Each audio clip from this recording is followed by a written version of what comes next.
I'm calling the Board of Education meeting, special meeting number 22, which is actually a joint meeting for the first time in many years with our Glendale City Council. I'm calling the Board of Education portion to order, and may we have roll call, please? Mrs. Freeman? Here. Here. Dr. Garpetian? Here. Freeman. School board, Laura. Mr. Kokorian? It's close. Friedman, it's close. It's going to be School board one. Mr. Till zero. You know, all those are score. I'm here. Nerka, here. Ms. Nahabedian? Here. Mrs. Walters? Okay, and May we have roll for the city council? Councilmember Devine. Friedman. Garpetian.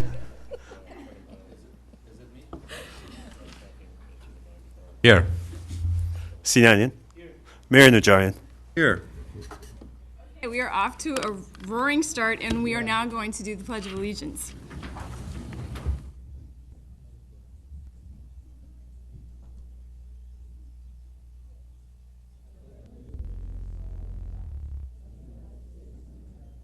And to the Republic, one nation under God.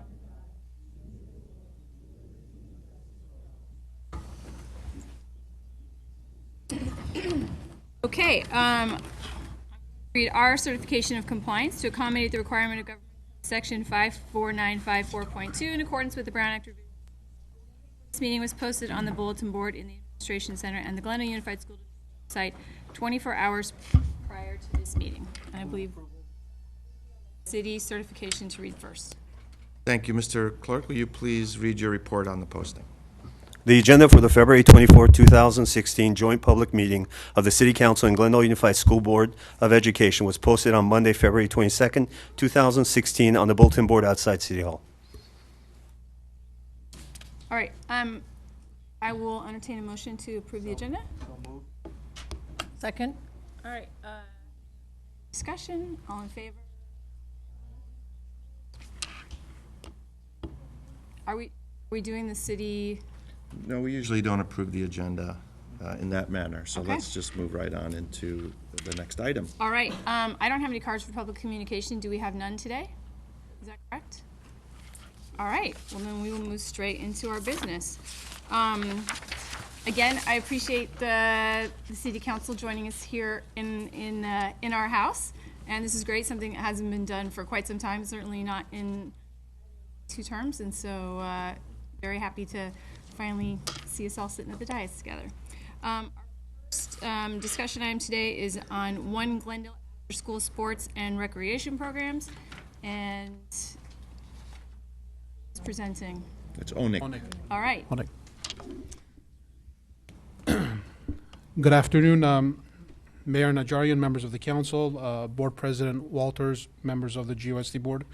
My name is Onik Bulanikian. I'm the Community Services Administrator. I oversee the Recreation Section for the City of Glendale Community Services and Parks Department. Today I would like to highlight the One Glendale After School Youth Sports Program.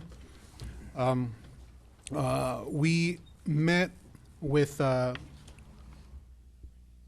do I point this to? Okay, thank you.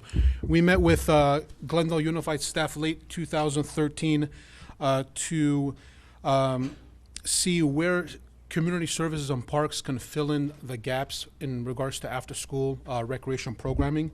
We wanted to develop a low-cost, free recreation after-school program for elementary school-age kids targeting the 130 south of the 134 freeway. When we met, we discussed the needs that GUSD staff wanted in regards to organized sports programming, organized intramural competition among schools, and recreation programming. And we identified program options, one being the sports program, which would consist of flag football, soccer, volleyball, and basketball, the arts and crafts education enrichment for students not interested in competitive sports, sports and cheer programming, and youth CrossFit training. The program selected and the one that was popular among GUSD staff was the sports program, which currently consists of flag football, soccer, volleyball, and basketball. Recreation programs for kids that aren't interested in the sports, competitive sports. We would offer arts and crafts and educational enrichment. I'm happy to say that all of the kids that are enrolled in the program want to be in competitive sports and are interested. So the arts and crafts and educational enrichment component we use for our rainy days. If we're rained out, we use one of the indoor facilities at the schools, and we provide arts and crafts and education and homework help for the kids. Well, the next component is the Glendale Outdoors, the GO program. This is the Nature Education and Outdoor Recreation Program component. This component is sponsored by the Glendale Parks and Open Space Foundation. What we do is once a session, we take the kids from Pacific Community Center, we take them to the Duke-Majan Wilderness Park. We conduct interpretive hikes, play team building games, some recreation programming, and we provide basically nature education to the participants of the One Glendale program. The fourth component is the nutrition and health component. This is sponsored by Glendale Adventist Medical Center. They provide classes on healthy eating, labeling, fighting obesity, exercise, and basically healthy eating, what to eat and what not to eat. The program details, when we started, when we were researching the feasibility of having the program, we decided to start the pilot program at Cerritos, Mann, Marshall, and Edison, target 4th and 5th graders. We use GUSD school sites for practices. The city, hired 8 recreation leaders to serve 500 youth. We currently have 2 recreation leaders working at each site. Monday through Thursday, once school ends until 5 p.m. Different schools have different dismissal times, so that's why I didn't put an exact time on the PowerPoint. So once school ends till about 5 p.m. GUSD staff there, they assist us in recruiting participants and providing facilities. We work very closely with the school principals, PE coaches, and teacher specialists, and they recruit the kids and we enroll them into the program.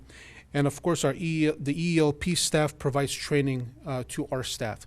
So basically, last August, the city employees, the recreation leaders, attended the EELP training, so our staff can be trained in the policies and procedures that GUSD has in place in regards to reporting, how to deal with children, after school programming, and so on. So that really helped us out in terms of training our staff. This current fiscal year, the program total cost is $137,000, a little bit over $137,000 for 4 8-week sessions at 4 of our schools. The in-kind for city program supervision and facilities, $32,000 provided by the city. And then Glendale Parks and Open Space Foundation provides $5,000 for the outdoor nature education component. We received a $20,000 grant from Dignity Health Foundation. Glendale Parks and Open Space Foundation donated an additional $25,000 to fund the program. And general fund funds $55,000 of the program. Benefits of the One Glendale After School program. Children who normally are alone and unsupervised after school have a place to come, meet, and participate in organized sports activity. That's our goal.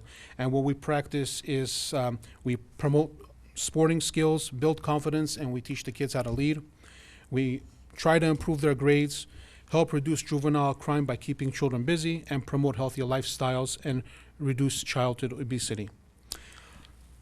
After each session, we conduct a survey. We ask the parents to fill out a small questionnaire, and these are the measures from the last 2 sessions.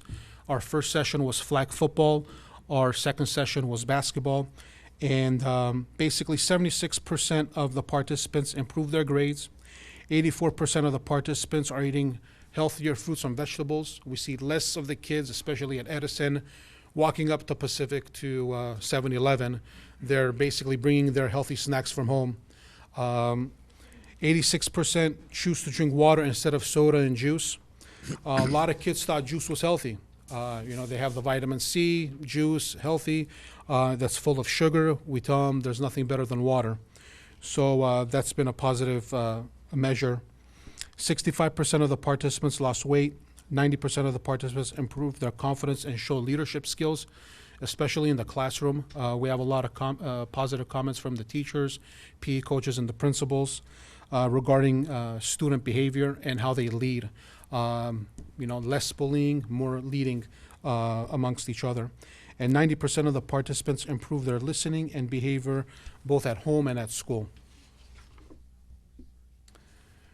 For next fiscal year, 16-17, we're proposing to expand the program to 4 more elementary schools south of the 134. The only school not south of the 134 is Jefferson. We're hoping to expand the program to R.D. White, Muir, Columbus, and Jefferson. Once again, use GUSD school sites for practices, hire an additional 8 rec leaders for an additional 500 youth, 2 per school site. And once again, keep the program Monday through Thursday, and until school ends till 5 o'clock. One thing, 3 days a week we're at the schools practicing, and then on Wednesdays we travel to Pacific Community Center for game days.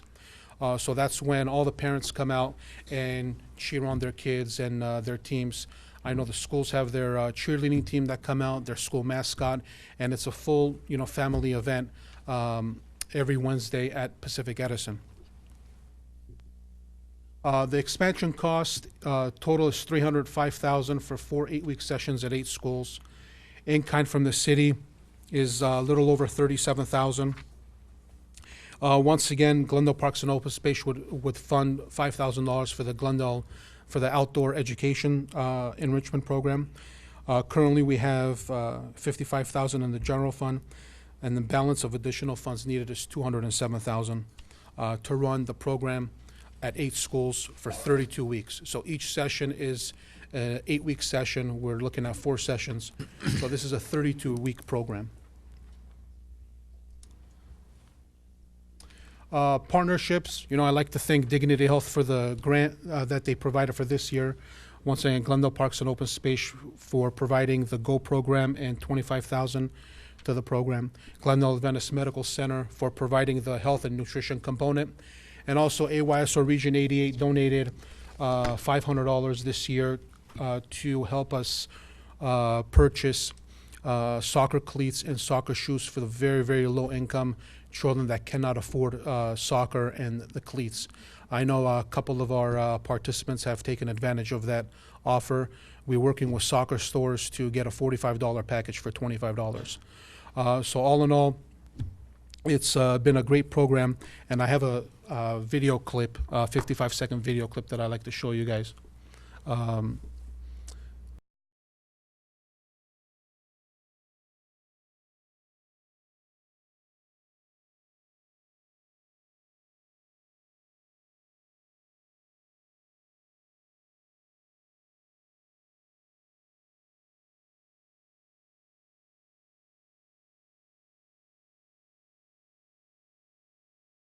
With our school district for after-school program. A lot of times the kids don't have fields, they don't have coaches, etc. for after school. This is one of the best ways that City Council can spend your money is on a program like this for kids. It's been great. We're very proud to have supported as a foundation. Just to see this many parents come out supporting their kids, a healthy, competitive environment, and the atmosphere that's created at the schools. It's been awesome to be part of it. Okay, thank you. I'd like to invite the principals of the 3 elementary schools that are here, Ms. Lebrecq from Edison, Ms. Alonso from Horace Mann, and Ms. Perla Chavez from Cerritos, to talk to you a little bit more about the positive impact the program has made to their students.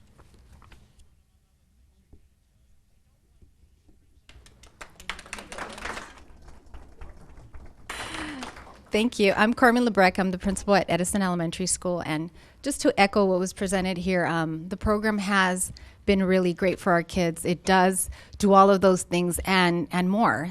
Our kids I had one kid who was diagnosed with diabetes early stages, and after this exhausting schedule that they have, she actually lost enough weight where she didn't have to go through with that. So that was really great for the parents as well. So we've had a lot of changes, a lot of the pride, not just with the kids, but with the teachers and the parents. You see them out on the field really cheering for everybody. So you really get to see the bigger picture and see the kids and parents in a whole different light. So it's been a really great experience for us. I think the fact that they're going to expand it to a few more schools is a really great thing for all of our kids. So thank you to everybody, Dignity Health. I think that healthy eating habits has also been a really great benefit for our kids. So I hope that we continue this partnership for a long, long time. So thank you to everybody.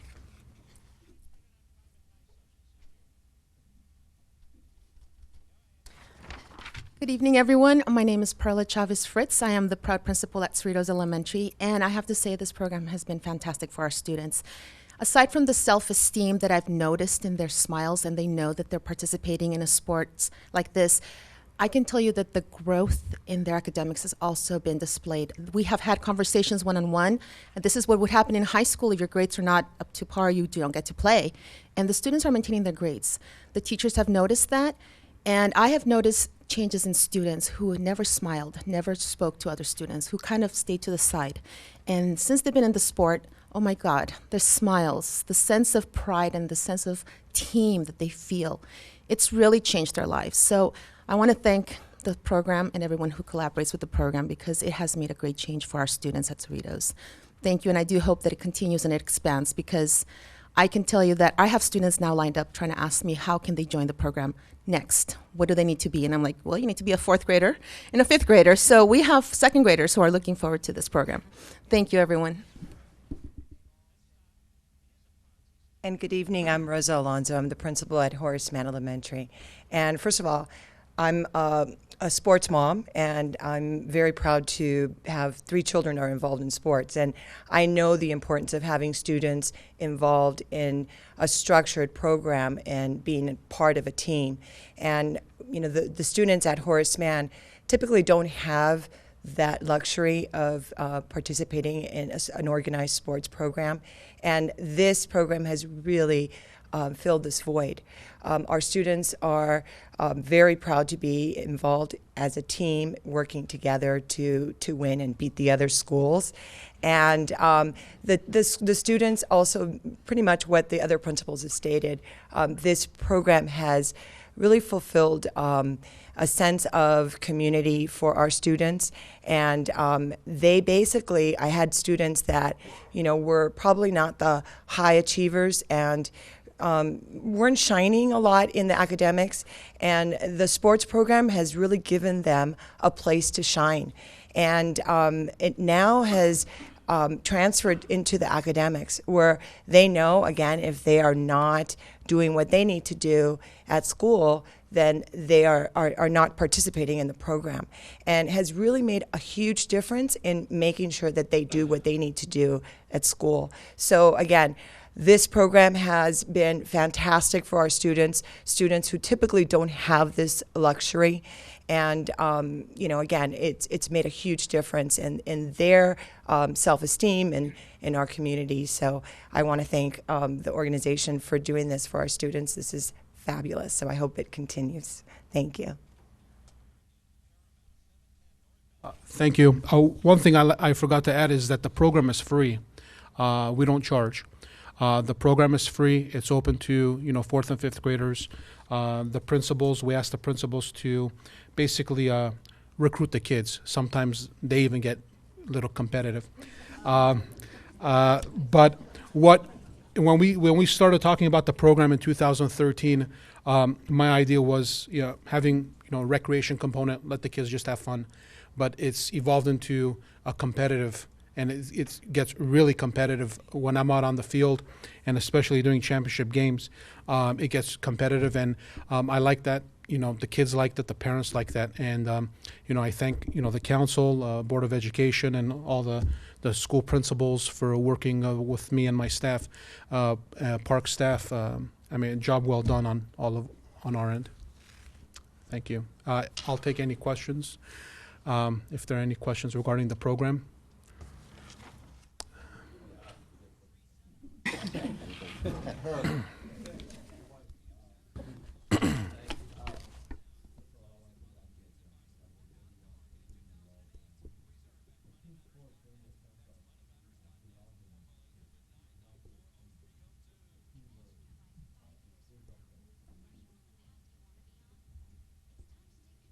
Thank you. Should I start all over? Well, I want to thank you, Nick, and thank everyone who was involved, and Parks and Recreation of Glendale, GUSD, our management team for putting such a great program together because, as I said, sense of belonging is what teamwork brings, that team sports bring, and you're part of a team, you work together, and it stays with you for your life. But I have a question about this program's sports and cheer program. Is it like a cheerleading program? What is that program? In the early stages, when we were developing the program, we brought the option of having a sport and cheer program. So we have the sports teams, and then we have the schools competing against each other in cheerleading. And I believe the only school that had cheerleading was Horace Mann, and I believe Cerritos. Horace Mann. So basically, the principals said, let's just go ahead and have, all sports. We also had the youth CrossFit training instead of having volleyball, youth CrossFit. But the teachers and the schools wanted the volleyball component. Thank you. Detailed question, maybe Dr. King, you might be able to help. Just the interface between this after-school program and the triple ELP. Are these kids that would normally be in triple ELP, and how does that, or are they kids that are kind of cut loose at the end of the day?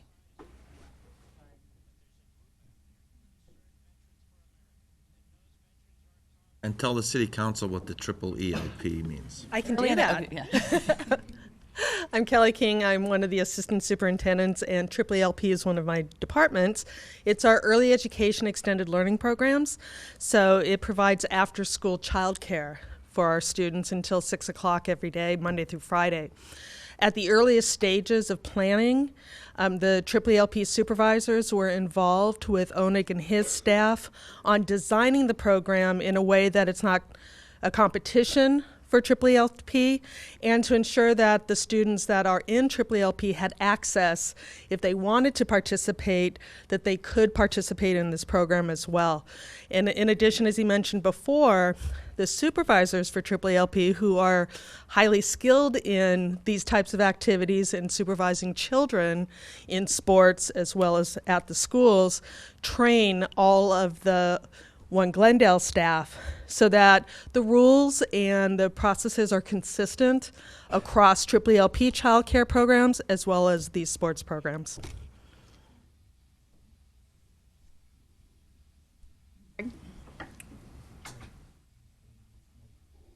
Thank you. I think there's a couple opportunities for us too, and this is a great program, Monique. I know the cooperation's imperative, but there's a couple of things I'd like to share on this. One is I always think about what opportunities are there for future youth. I think of a big brother, big sister program, and the reason why I'm saying that is we're trying to always strengthen Hoover High's football program, strengthen Glendale High's football program, and throwing it out there, maybe while we're doing this effort with 4th and 5th grader, incorporating the varsity players where they get community service hours to help the rec leaders as assistants. And then now you're incorporating more kids engaging leadership roles in the high school level, which they feel a sense of responsibility. And two, we have goals with our kids to commit a certain amount of community service hours throughout the year, which they get those credits when they graduate, and it helps them because they try to get 1,000 hours, and they either help out with different programs with AYS or Little League or after-school programs or at the hospital. This is a great program, too, to engage our high school athletic directors to say to the varsity coach maybe at the soccer teams for boys and girls, and you get them both involved, and then they can incorporate possibly community service hours. This may be more for us to look at, too, of the possibilities. I know I saw Deb Rinder here, too, when she works with the athletic directors. There's ways to incorporate, engage these kids to get more involvement, and maybe there may be a future job development for the kids in the future, too, with workforce, with the kids getting older, being involved as a future rec leader or something like that. And the other component I'd like to see is I see this as a great first step, because we first started doing this with Little League. We started doing after-school programs to reach the kids to get them, recruit them. But we had this pitcher, the old Dodgers pitcher, Jim Gott. He had a disabled kid. And we developed a challenger program for our kids, for baseball, so all kids could play. This is great. I think it's a great first step. But maybe we could look at a future part of how do we incorporate the handicapped kids and disabled kids that are 4th and 5th grade or autistic to benefit from this. Because I know in AYSO we have a VIP program. And there is still some kids out there that we're identifying more that may have this type of opportunity where I know it's tough to catch everybody all at once, but I'm saying a future phase, it would be good to see some type of analysis about what opportunities there are for disabled kids or handicap. And then the other component, I think, is to get the high school seniors or juniors in to get some community civic engagement of, it's just a couple ideas I had to throw out there, that's all. Sorry. Okay. Thank you, but great program. Thank you. So first, welcome to the city council members and to staff and to Mr. Ochoa and all the staff members. This is a great program to highlight as an example of a partnership and as an example for doing something really positive for kids and families. And one of the questions that I have is, so it's every 8 weeks, and so every 8 weeks the kids kind of rotate out and another bunch of kids come in? Is that how it would work? Yes. Okay. The same kids can apply, can sign up for the following sport. So there are 4 8-week sessions. We're currently in our soccer season. So some of the soccer are very popular. We had a waiting list in 3 other schools. Basically, we had some basketball. The kids that were in basketball also signed up for soccer. But we try to not turn away anyone unless we hit max capacity, which is 30 per school. And so that would be something else that I'd be curious about, and I'm sure you're curious about it as well. Is what's the capacity like, and are there other 4th and 5th graders who could benefit and there's no space? And so is that the case, or does it seem like there's space for every 4th and 5th grader who would need it? I'm going to defer to the principals because I know they're the ones that recruit their kids. But we did have a waiting list at 2 of the schools for our soccer season. But since some of the kids pulled out due to not having rides and due to time constraints, we went ahead and went off the waiting list, and now we don't have a waiting list. So we did have it for soccer, but we did have some movement around. But I'm going to have Ms. Lebrec answer that. Okay, so for soccer, for example, I had 68 kids interested, and we could only take 30. But like Onig said, we have kids that participated prior, so we try to expand it to those that haven't had the opportunity. Yeah. So we get an interest list, and then I review progress with their teachers. We check medical as well, because we have some asthmatic kids who wanted to join soccer, so we have to do some adjustments to that. So we look at all of that. And then if they really want to participate, we wait till the next session. So we try to do that for everybody. And also, just to piggyback on what Dr. King says, we also have a wait list for our after-school programs. So those kids that have been on the waiting list for years get first dibs on our after-school programs. So we try to get a little bit of everybody. And that's good. Any time that we can capture the kids who don't have any other place to go, and the goal here, kids who would be alone, kids who would be unsupervised, that's fabulous. Anytime they're connected to what's going on in the community, it helps us with the third thing on our agenda today, which is school safety. Anytime kids are connected, they're going to grow up to be good citizens. And I'm wondering about maintaining gains. Is the 8-week program a program that that exists, and there's been some evidence around it, and 8 weeks works to maintain gains of drinking water and eating healthier? Is there anything? Can you say anything around that? Maintaining gains? Yeah, so maybe a year from then, are they still doing the things that they were doing well in terms of drinking water, not drinking soda? Is there any information around that? We just do a pre and post test. And Right after. Right after that, we do a pre and post test, and that's what the numbers show, is the parent surveys. And this particular 8-week program is not a duplication of another program. It's something that that the city created, Parks and Recs. I'm trying to see if it's a program that exists. Do you have an answer to my question? Yeah. Okay. I'm trying to see if it's a program that exists somewhere else where they've seen, like, 12 months down the road, they still maintain the gains of drinking water and eating fruits and vegetables, but I'm gathering no. This is something that Parks and Recs Glendale created. Yes. Okay. There are other after-school programs at other recreation departments and other school districts, but we haven't reached out to them to see what their performance measures are. Okay. And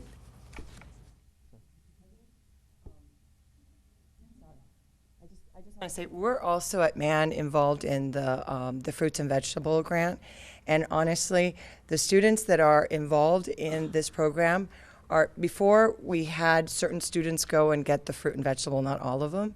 These students are actually, and again, I don't know if it's going to carry forward, but they are a lot more. They're aware of the program, and they're actually actively looking for the fruit and vegetable for the snack. And we also have one student actually that has lost, I think, 2 pant sizes. I think it is 2 pant sizes. And we're now looking at getting him new clothes, uniform, because we do have uniform that they wear. So again, I think that as far as is it going to carry forward, I don't know, but at least while they're doing it, they're definitely more aware of what they need to do to make better choices so that they can actually have the endurance they need to play the sport. Yeah. And has carried through, throughout the different sports. So that's all I can say, at least for MAN. okay. And last question, which I don't really want to ask, the very last slide, balance of additional funds needed, $270,000. You're not here to ask for that, are you? No, during the budget process, I'm going to turn in a service level increase to, Mr. Ochoa and City Council, and we'll go from there. We're also exploring more grant funds. Next year, we're going to apply for Dignity Health again. This year, we couldn't apply for the following year because our program hadn't started, and the Dignity Health grant application was due in August. So we were asked to apply for fiscal year 17-18. So we're working on that. And then I'm also working on a grant from Dick's Sporting Goods, located here in Glendale, for an additional $25,000. Fabulous. Thank you. Okay, thank you so much for the presentation. This is amazing. First of all, welcome, City Council members and council members and Mr. Mayor and staff. This is so exciting. I was so excited to be here, and the power people of Glendale are here, so this is the place to be right now. What impresses me the most is the survey results. From academics to weight loss to you name it, it's the confidence, leadership skills. I think that's something that really shows that the program is truly working. My question is, 500 youth, is that, the number is because of, that's how much city can afford as far as providing from the general fund? Is that how much the limit is to provide? Or I just want to know what is the... It's 30 students per school, per session, so it's about 480 kids per year, adding a little more because we do take some. Yes. Basically, it's, since we only have 2 recreation leaders per school, we don't want to go above that ratio of 15-1. That's the main thing. Of course, if we get more funding, we can expand it to a larger group. Exactly. Plus also logistics. If you have more kids, then bus transportation, that's our most expensive cost, is the bus transportation to and from the game sites. Okay, that's understandable. And my next question was the volunteer opportunity, which Mr. Krikorian brought up. For example, my daughter, she was a AYSO pro referee when she was 11th grader. And, this kind of programs will really give them an opportunity to come out of the AYSO environment and go somewhere else to volunteer and get community hours. So that'll be a great thing to start for our youth as far as high school kids. And Use her for April 2nd for our championship game. what's that? Can we use her April 2nd for our championship game? Absolutely, she'll Sign be her happy. up right she's now. she's certified. She'll be happy to do that. Let's see. Another question I had. So 32 weeks. No, I think I mean most my colleagues asked the questions that I had. So thank you so much. This is fantastic. I hope this program continues, and you know it's a blessing to have. I mean, as a mom, I have 3 kids, and after-school programs are really costly. And to provide this free of charge to our youth in our community, I think it's wonderful. So thank you to the City of Glendale and all the supporters. Thank you. Thank you. Short question. As somebody who grew up playing boys' high school sports because girls wasn't available, I'm seeing a lot of boy pictures in here, which may just be where the camera angle was. Just in terms of girls participating and boys participating, are we in equal numbers, and are they co-ed teams, or just talk to me a little bit about that? Yes, they're all co-ed. They're all co-ed teams. Actually, some of the girls they can play, especially in flag football. But there are co-ed teams, and we don't say no to anyone, boy, girl. But we do try to be equally fair amongst the sign-ups teams. But yes, I can email you pictures. There's more than enough. We have. It was just, yeah. It's the angles of the picture, but we do have females. Yeah. Thank you. I don't know if everyone knows my background, but I was a physical education teacher. I was a coach, and I know firsthand benefits of sports. That day that I was at the park was absolutely incredible. The kids, and I made sure that there were girls. I looked for them. I wanted to be sure they were playing flag football as well. So I'm thrilled with the program, and I know, of the good things that we're doing. The parents are coming out to watch, and the kids are, you ask about the cheerleaders, and they have balloon arches, and the cheerleaders with the pom. I mean, they go really all out. It's pretty amazing for 4th graders. Just 2 quick questions. I'm just interested in, first of all, do they work the health component during the practices? Is that how they teach nutrition? We have between 1 and 2 sessions, 2 classes per session. Just dedicated to that? Just dedicated to that, the health and nutrition component. Yes. And the other question I have is about the survey. The survey is taken by, and I think you answered it, the parents? Staff. The teachers? The staff. Staff? Yeah, city staff or city staff, we survey the parents. And what about the teachers that have these kids in their classrooms? Are they asked, how they're doing, or do they have an input? You do?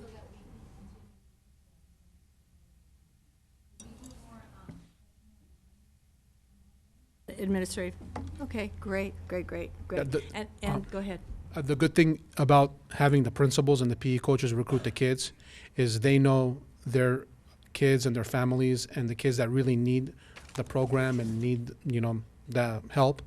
So that's why we have the principals give them applications. All of our applications are numbered, and they're the ones that handpick their kids. I know in the particular game I attended, there was such a good relationship between the kids and the coaches. It was pretty astonishing to see, and I think it's a great idea to recruit high school athletes to be coaches. Assistant.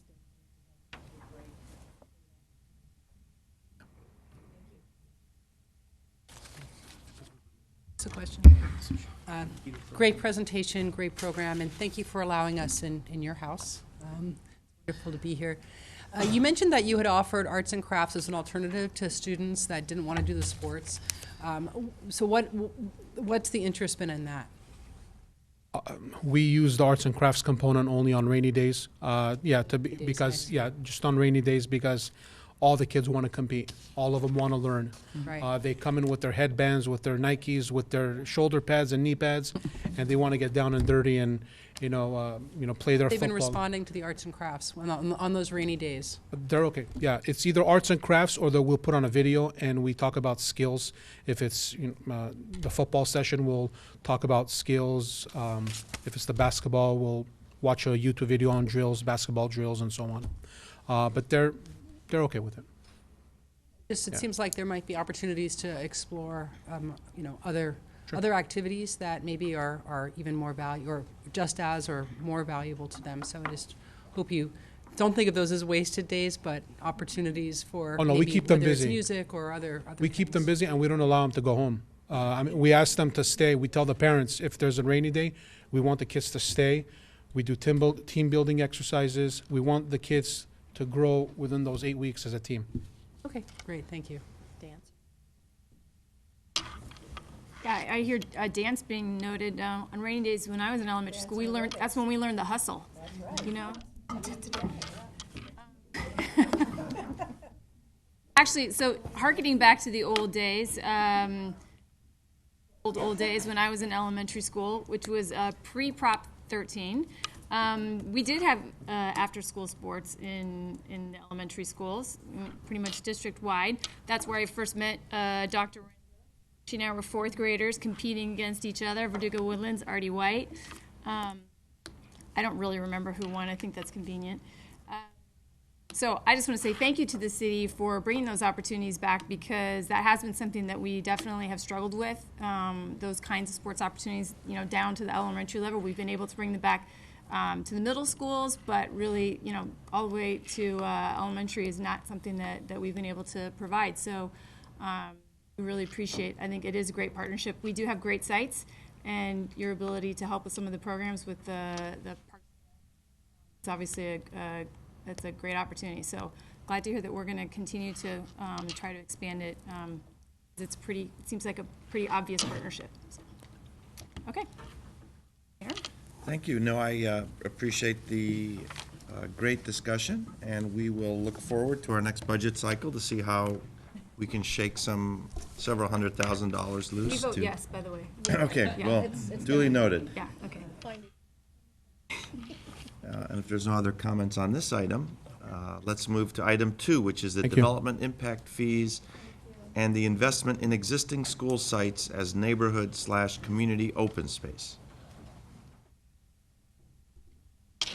Thank you. Mr. Rising? President Walters, Mayor Najarian, council members, board members. My name is Alan Rising. I'm the Administrator of Facilities Planning, Development, and Support Operations for the district. In the spirit of cooperation in this meeting, both myself and Mr. Duran, the Director of Community Services and Parks, will be presenting a little overview of kind of some historical perspective on our joint use projects that we've worked here in the city going back into the 90s. And then Jess will take over as we talk about possible efforts and uses of some existing developer fee monies to move forward for opportunities in the future. So moving into that, I kind of labeled this as a partnership is formed. For some historical perspective, back in the 90s, there was a significant examination through the city's planning process in looking at what was happening in the city. There was a demographic shifts happening at that time in the city, as well as the entire Southern California region. At that time, during the city's general plan, it was recognized that the city was built out. There was essentially no additional land to create any additional recreational opportunities. City staff at that time, with much forethought and vision, recommended alternatives to seek alternative recreational needs, working directly with the city or with the school district, the Glendale Unified School District. At about that same time, the Glendale Unified School District was looking at our aging facilities. We had schools that were showing their age at that time and had much needed infrastructural upgrades, as well as community facility areas that needed to be upgraded. Again, with a lot of foresight, a lot of forward thinking, the district went forward and passed a $186 million Measure K general obligation bond, specifically to renovate, modernize, and relieve overcrowding in our existing schools. At that time, and even during that Measure K process, Thomas Edison Elementary School was looked at as a school that really needed some assistance. That school needed some major renovations, some major work at that school site, and to meet those local the needs of those local children. So working together with the city, based upon these concepts, the city and the Glendale Unified School District worked out a groundbreaking plan, a master joint use agreement in 1999, where it set up a general overall cooperative agreement between the city and the district. The master agreement basically dictated all future agreements that would be used for sites, that we placed all of our sites together and realized that we were serving a common populace, a common community.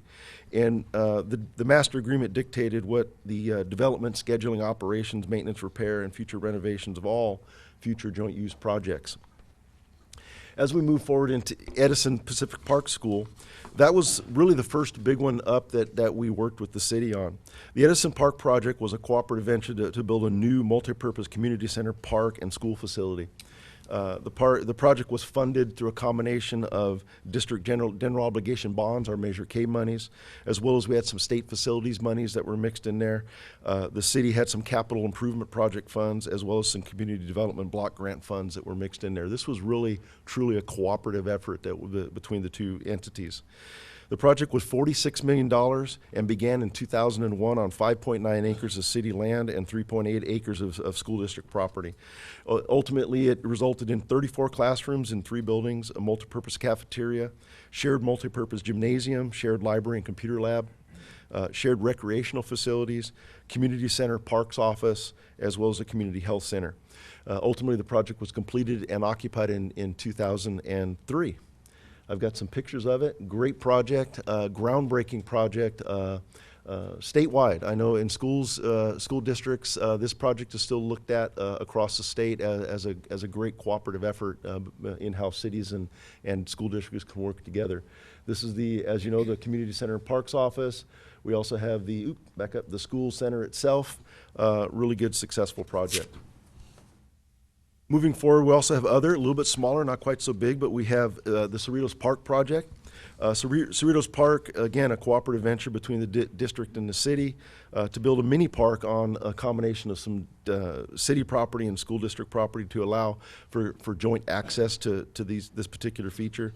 The project was funded with school district general obligation bonds, state facilities dollars. This is for the school project itself, as well as community development block grant funds and city capital improvement project funds.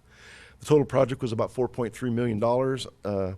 And began in 2001 on city and school district land and consisted of a 1.36 acre mini park, joint use areas with district-owned parking lots, playground basketball courts, separate fenced play areas so that we can segregate school activities versus park activities.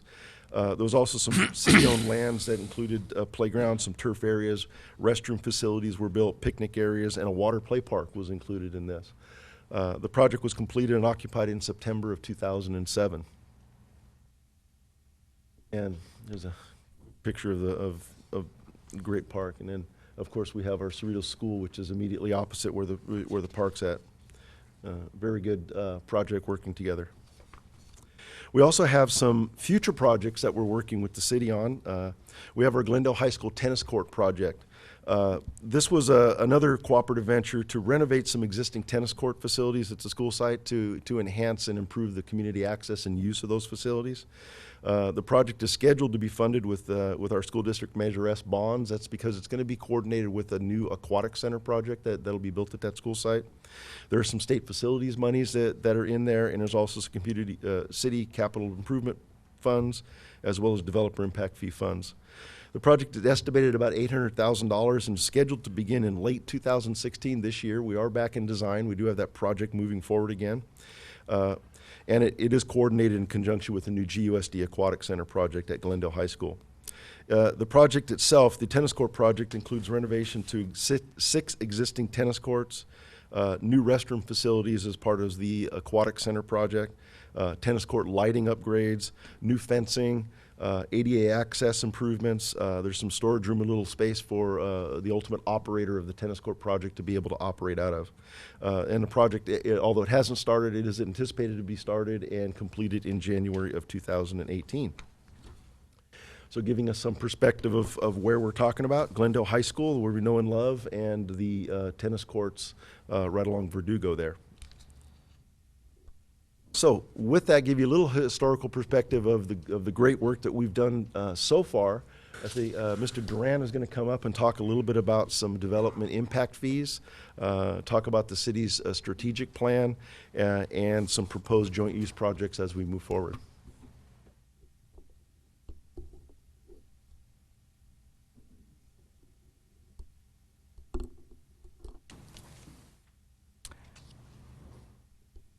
Mayor Najarian, members of the City Council, President Walters, members of the school board. My name is Jess Duran. I'm Director of Community Services and Parks, and I am here to talk a little bit about additional proposed future joint use projects with the use of development impact fee funds. We are currently working with the City Council on a draft strategic plan for the use of approximately $16 million in development impact fee funds that we currently have available to spend towards projects. And so to give you a little background of what development impact fee funds means, we refer to it as DIF. In 2007, the City Council did adopt an ordinance which authorized a collection of parks and library development impact fees from new commercial, office, industrial, and residential development. The current fee rates for multifamily residential developments, the rate is $18,751 per unit. For commercial developments, the rate is $6.50 per square foot that's developed. And for office development, it's $7.92 per square foot. 10% of the fees collected go towards libraries and 90% towards parks.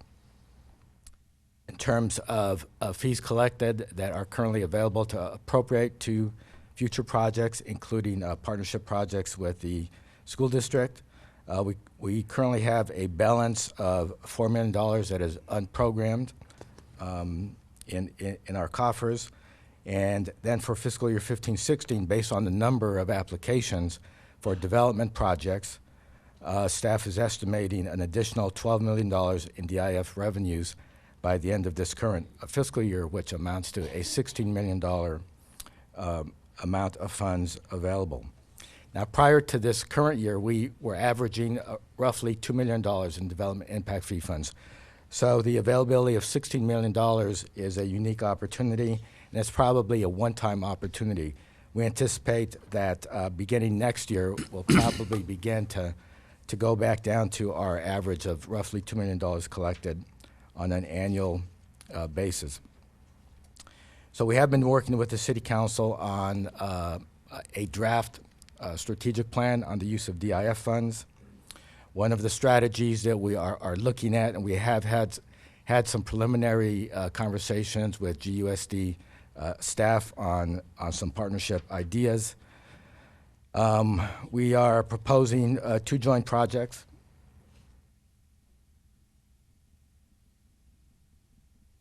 Under the draft plan in order to achieve investment in and utilization of school sites for community recreational and open space. One project that we are looking at is going back to the Columbus soccer field idea, which would give us what we refer to as a U12 size soccer field, or roughly 280 feet by 140 feet. Our cost estimate for that project is $2.72 million. The project scope would include changing out the natural turf with artificial turf, fencing, lighting, and restrooms. The second project that we are looking at and that we have reviewed with staff is a potential for a soccer field also at Wilson Elementary School, and we are looking at a U14 size, which is a high school and adult regulation size of 360 feet by 200 feet at a cost estimate of $4.3 million. And this project scope also includes replacing natural turf with artificial turf, fencing, lighting, parking, and restrooms. At Wilson, we would have to add a parking lot. There currently exists a parking lot at Columbus that could be shared for the soccer use. And then the other thing that adds to the cost at Wilson is that we would have to regrade and resurface the basketball courts because the levels would be uneven with the construction of an artificial turf soccer field.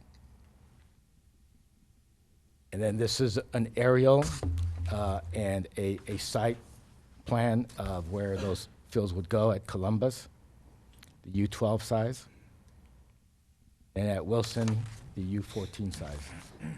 And then the square on the right would represent where we would propose to add the parking.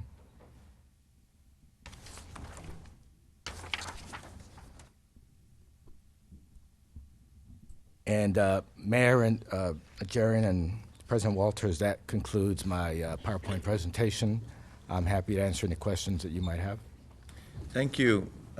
Any questions? Let's start all the way at the right, Ms. Friedman, and then go to Mr. Sinani.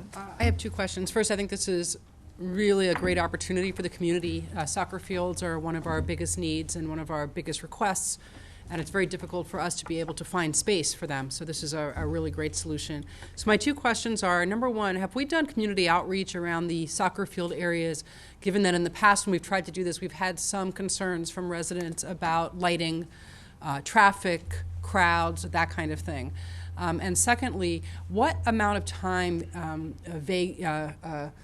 conceptually and what hours would the community be able to use the facility, and when is it going to be used exclusively for the schools? Councilmember Friedman,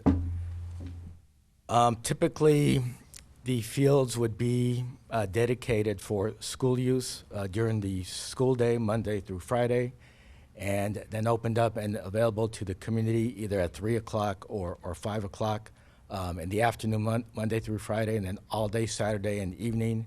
So just to be clear, so the schools then are not going to be using it for their team sport practice at any of those times? If they have, not for elementary school teams, no. Typically, the shared fields would not be used for the school teams. Okay.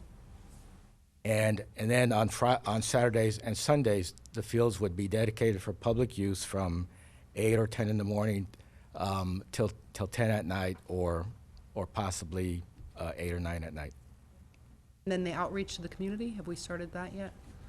There was some preliminary outreach done as part of the DIF outreach prior to our first report to the City Council on a proposed draft plan.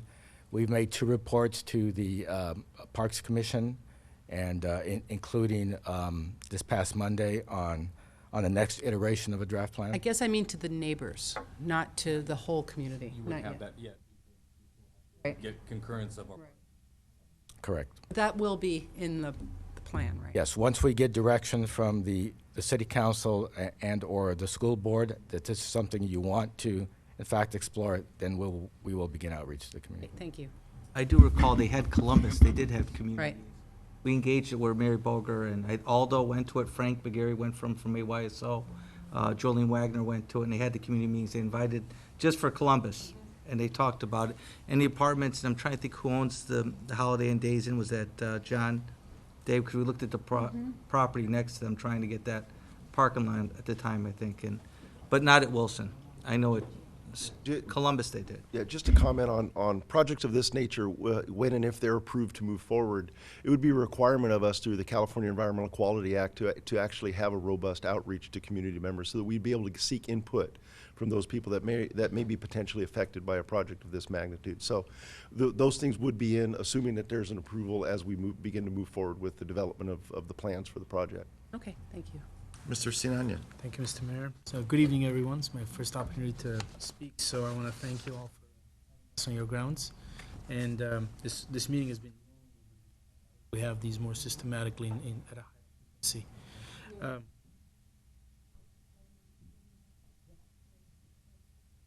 Okay. So I have a few questions. My first question is, why isn't the Pacific soccer field included in this packet as an example of joint use, isn't it? I mean, isn't that the Yes. sort of the Council members. protogenitor for what's going to happen in Columbus and Wilson? Yes, Councilmember Sinanian.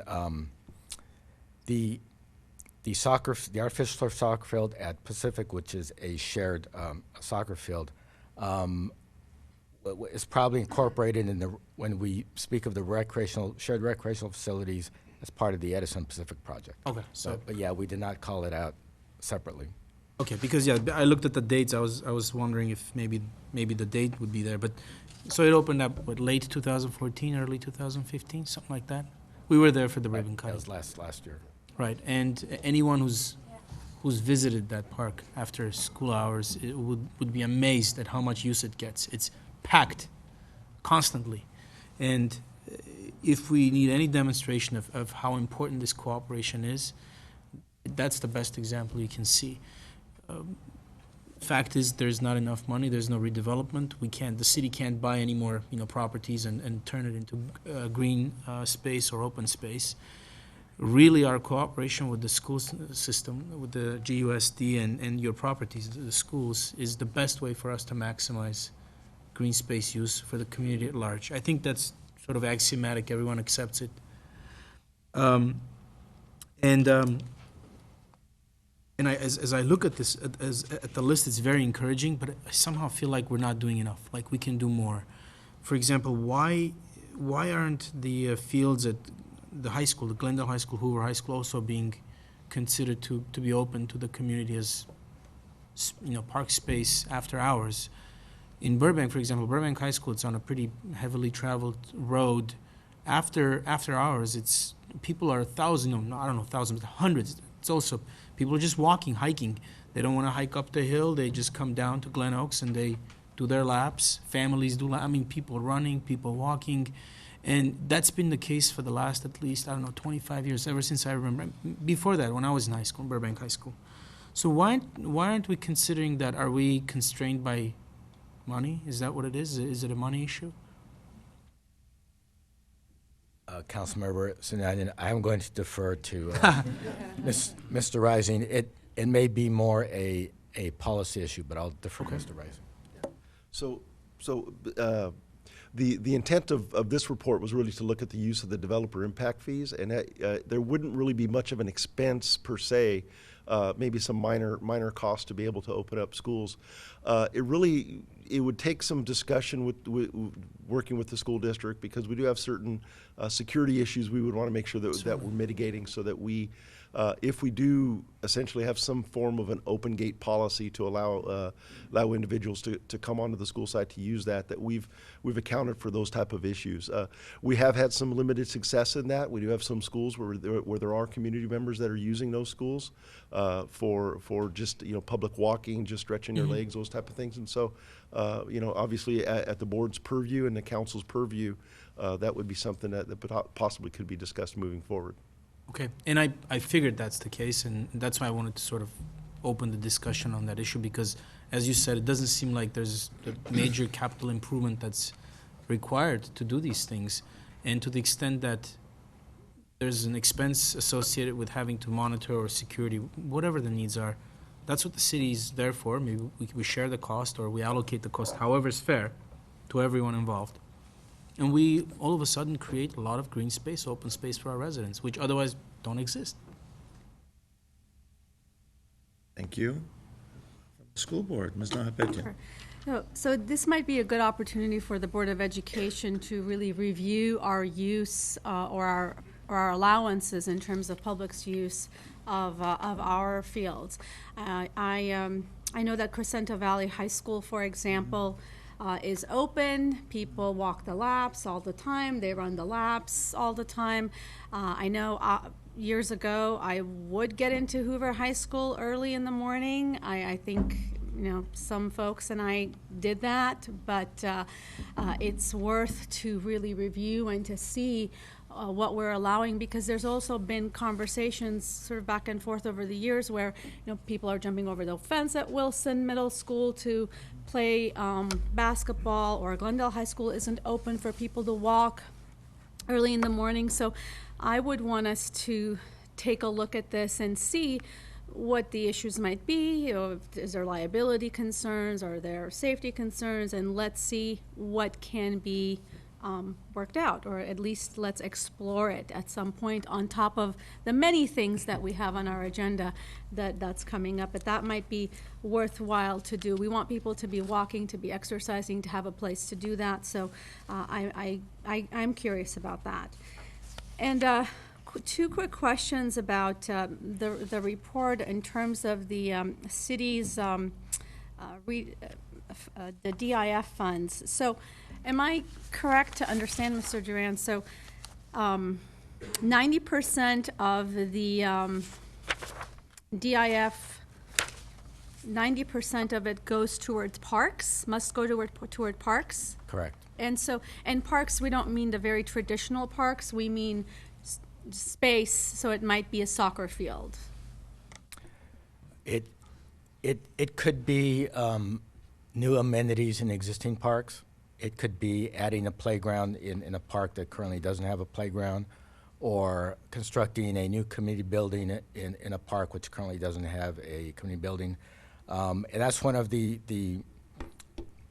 basic eligibility requirements for the use of DIF funds. They have to be used towards new amenities or development of new parks versus maintenance or simply repairs of existing components. And so things like a soccer field would also be acceptable in those, in that definition. Yes. Okay. And so there's 4 million already not programmed for, and then there's an additional 12 million probably for 15-16, and then additional 16 million on top of that the city will determine how that would be allocated. Is that correct? It's a total of 16 million. Total of 16. Right. Okay. The 12 and the 4, and that's it. Right. And then each year depends on the development. Correct. Okay. So, yeah, anything that we can do to collaborate to help you spend the money, that would be great. Okay. Thank you. Mr. Krikorian. Okay, thank you, Ada. I think these are all great. We talked about Columbus. I think that's the best opportunity for us is Columbus Elementary School. A lot of the schematics and a lot of the outreach has been done. We could do more, which we need to do. I think that's a great opportunity. I remember at the time Jolene Wagner and Mary Borger and all of us, we talked about making priority for local kids, not adult leagues. We talked about if we do this at the schools, and put a priority. I think Laura too. We talked about like a 5 o'clock initially was after 5 to open it up more to the community, which would be good. I think Zada too, just to help shed light on the Glendale High question, which is a good comment.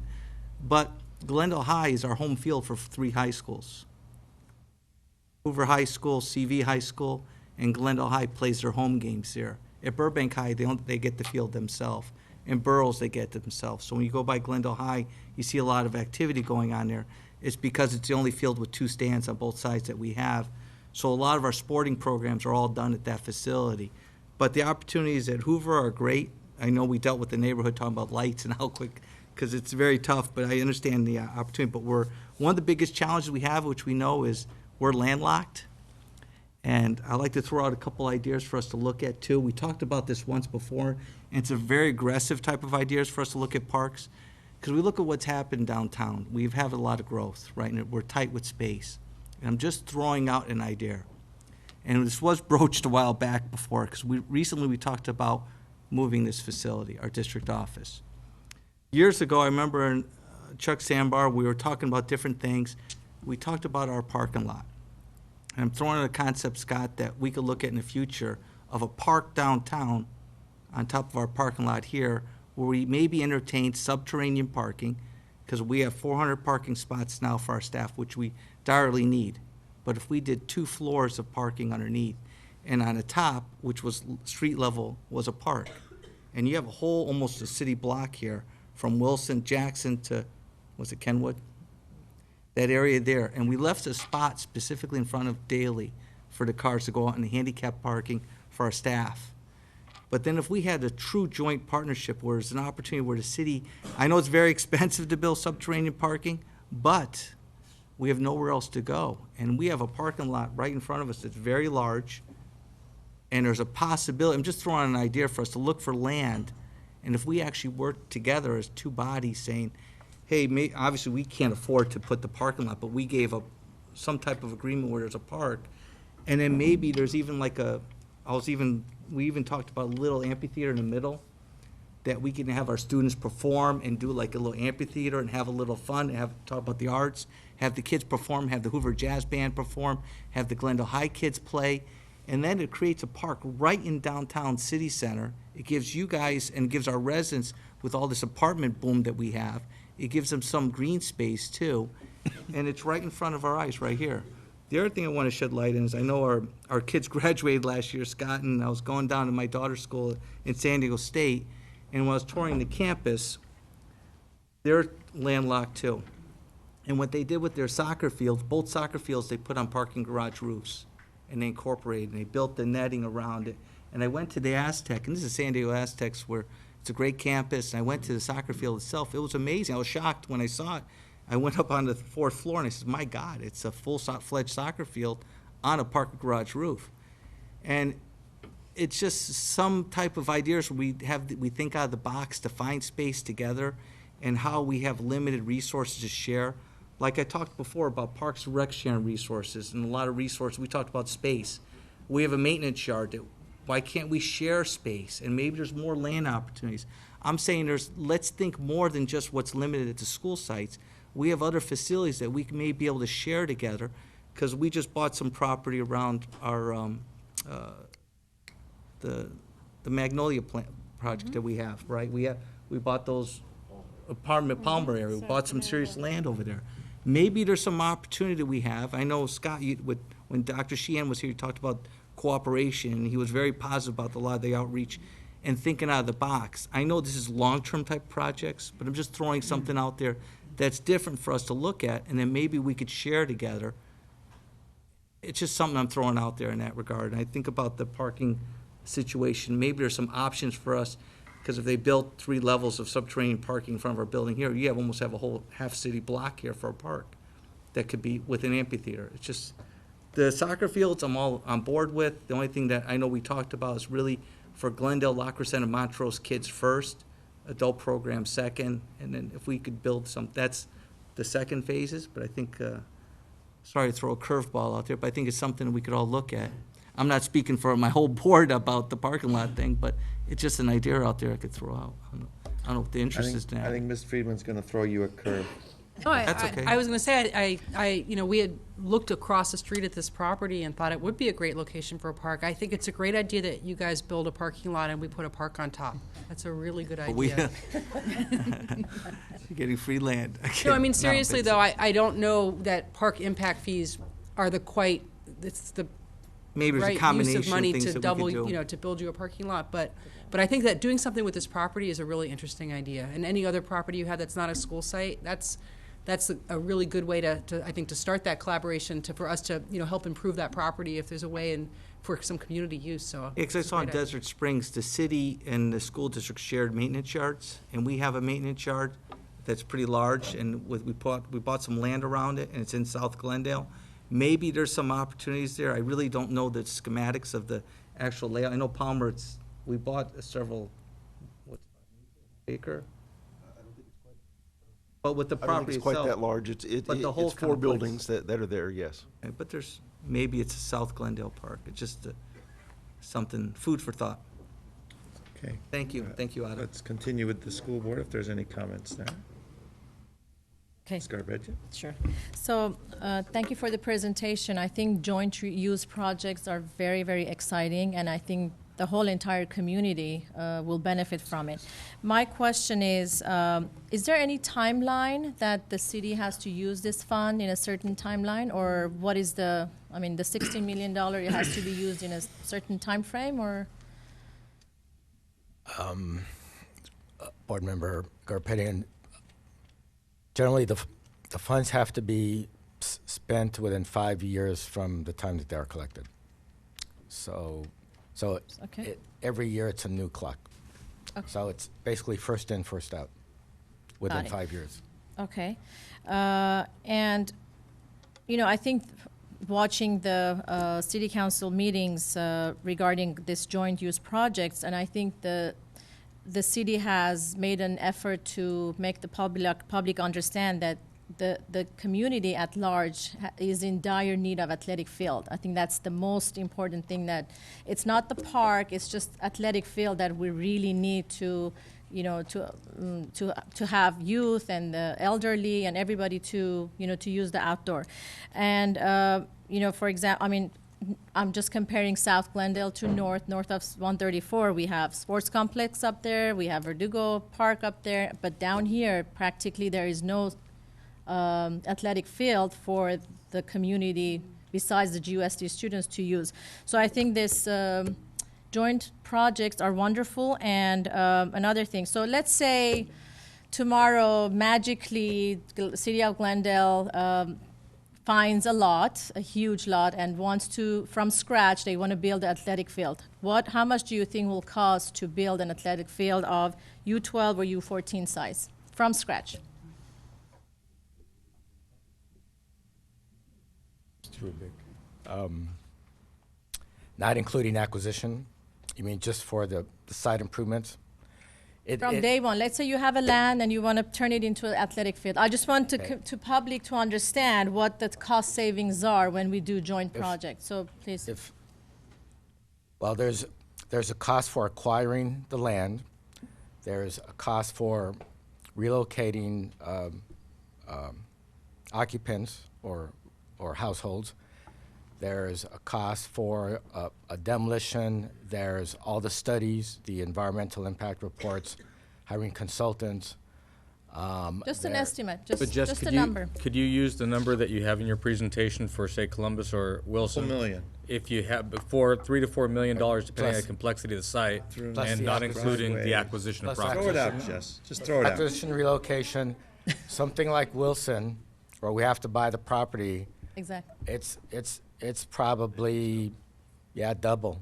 Yeah. So if Wilson's 4, then probably I'll be 8 surprised million. if not more. Yeah. So just by looking at the numbers, a lot of people may say, oh, 2.72 million for a sport athletic field, or 4.3 million for that. But when you look at the actual numbers of building a athletic field, it's a huge amount. And that's what makes it the partnership. The school Exactly. district provides the land. Exactly.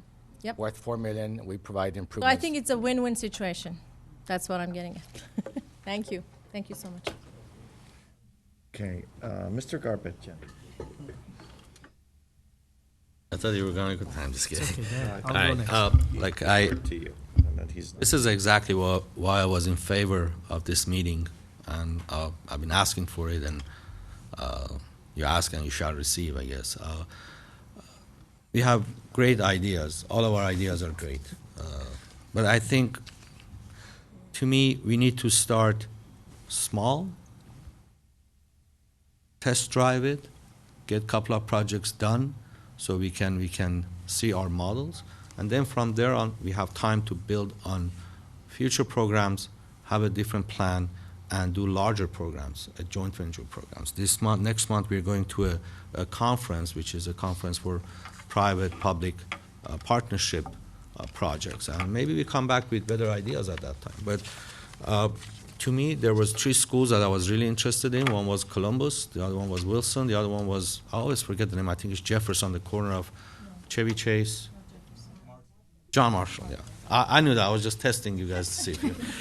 So the reason for that was, in order for public to use those facilities, it's easy to secure the schools. Because right now AYSO uses Wilson and it's not that we're not reinventing the wheel. It's there already. It's being used.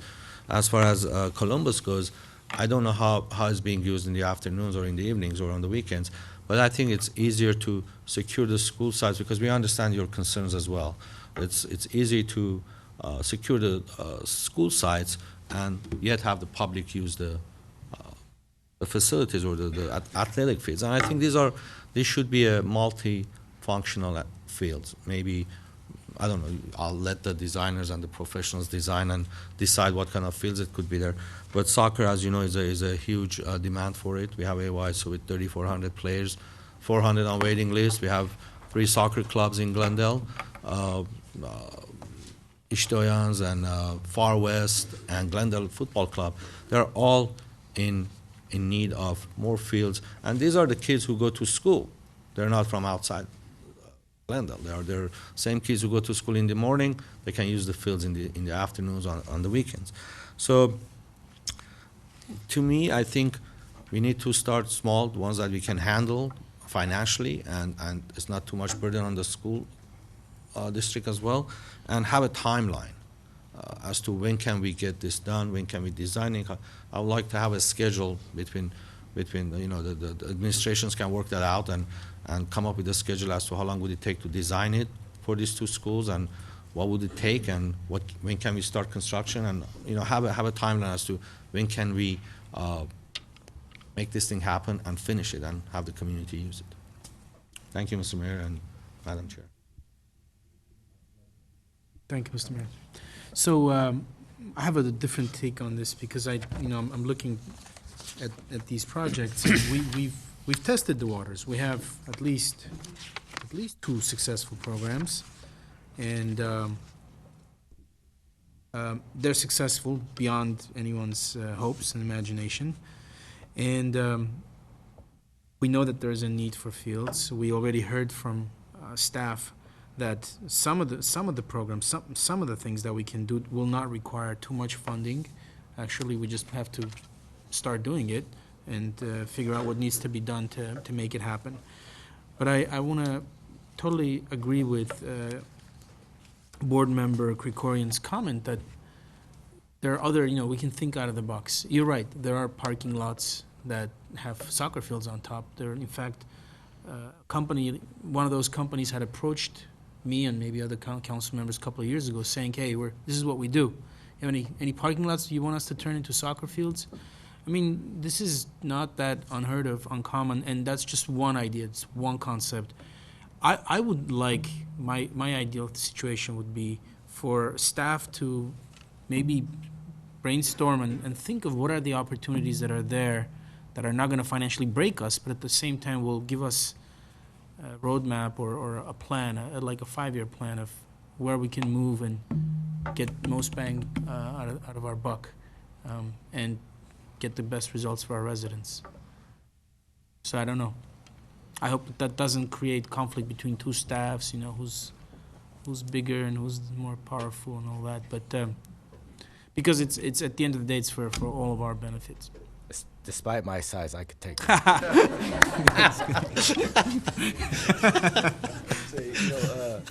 Mr. Duran and I work very well together. We've got a great relationship, and we've been working through a lot of collaborative processes here. So look forward to working with your team, with the district, and coming up with great solutions. So.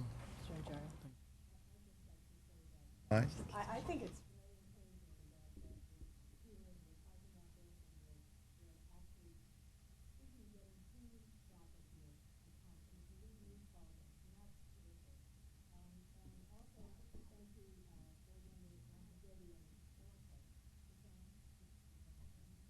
okay.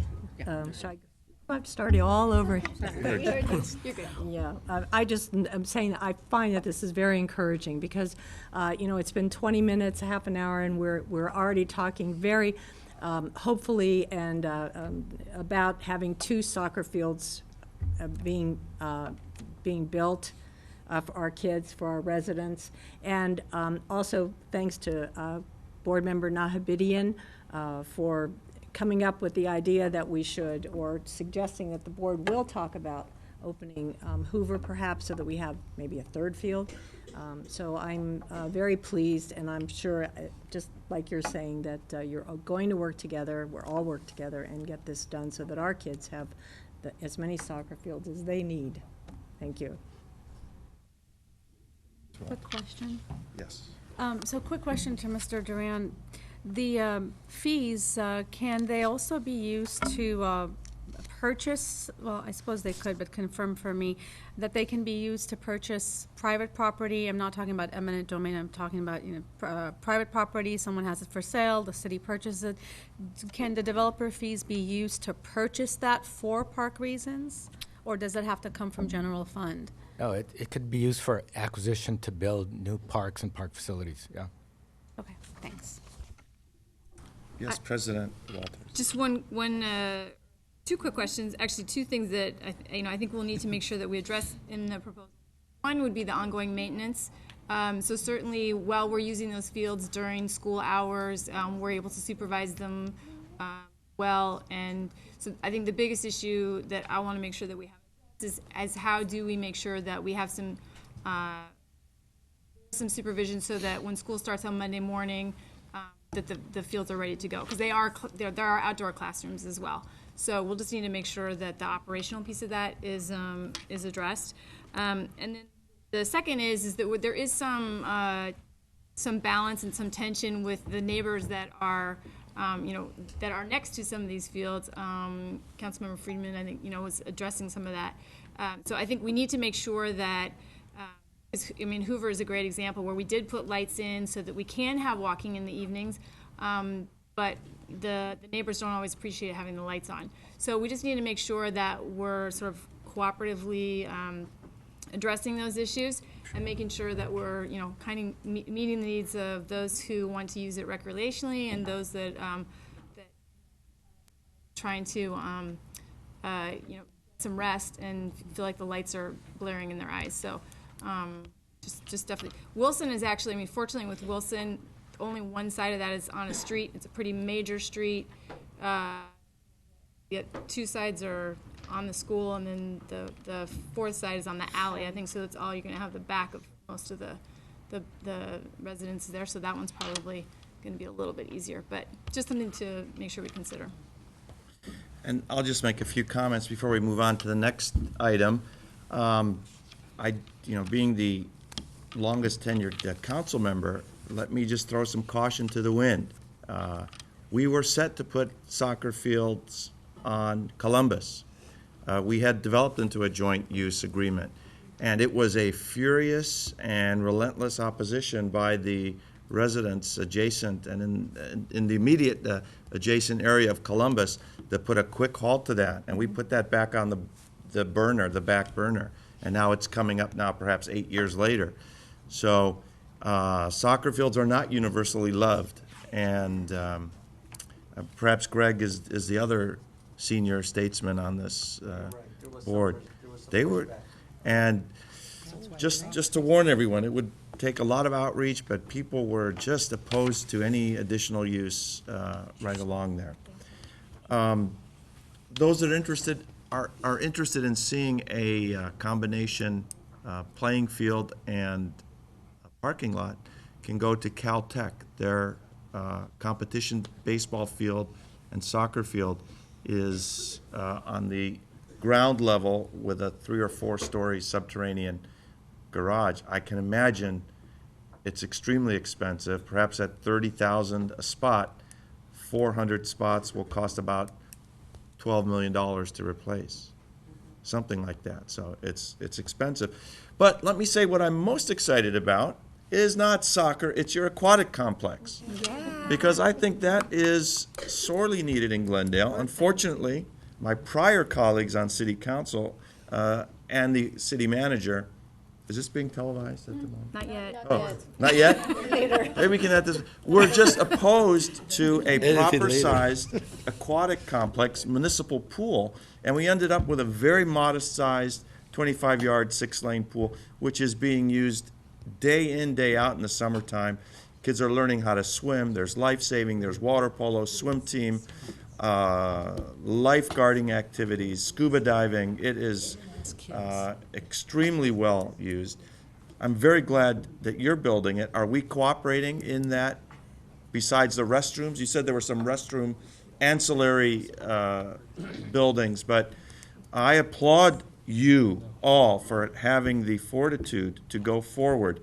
And although soccer appears to be the darling currently of the sports minded in Glendale, the aquatic complex is going to be very well received. Were you a water polo guy or something? I played water polo, I Okay. swam, Just joking. I played football, you name it, I did it. Okay. But it was I want to let you know, it is probably the best decision you guys have made for athletic purposes in a long time.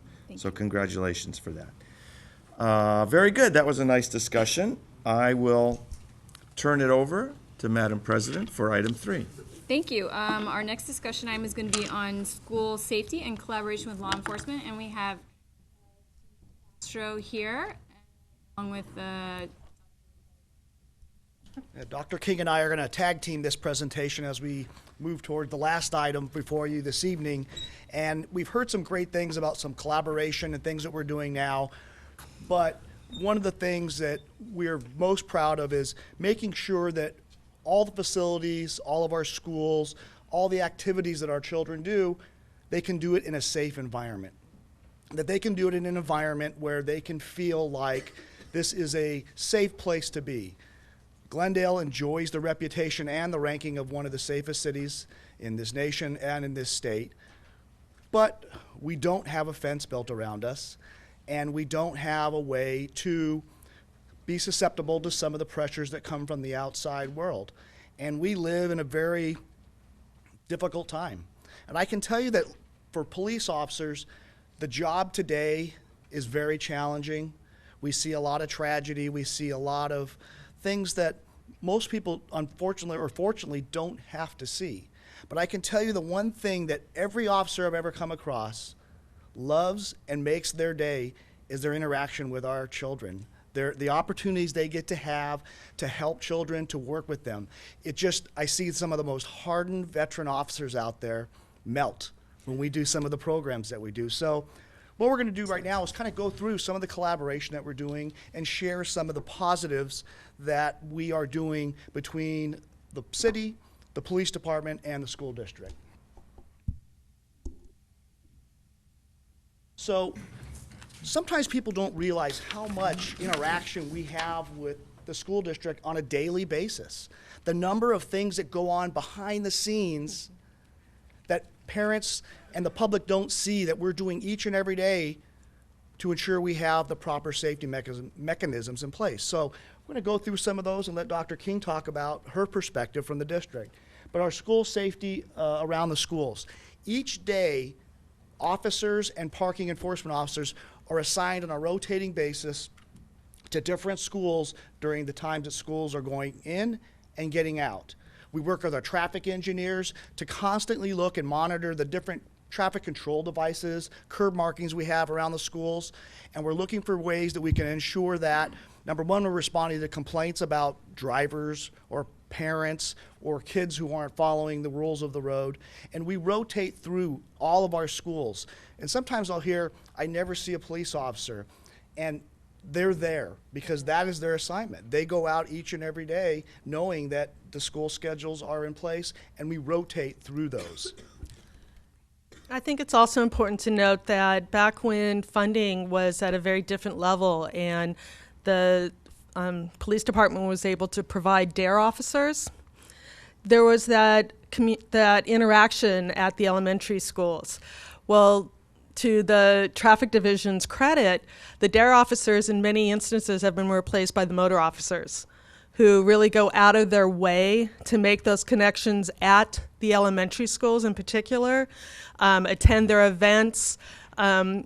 Rumor has it, one of them is going to be in a talent show coming up. So really, that really has provided that collaboration and connection with our children so that they know and trust and look forward to the interactions with the police department. Last year, we started talking about our crossing guards and traffic safety, and we realized that we hadn't done a survey of crossing guards in quite some time in our community.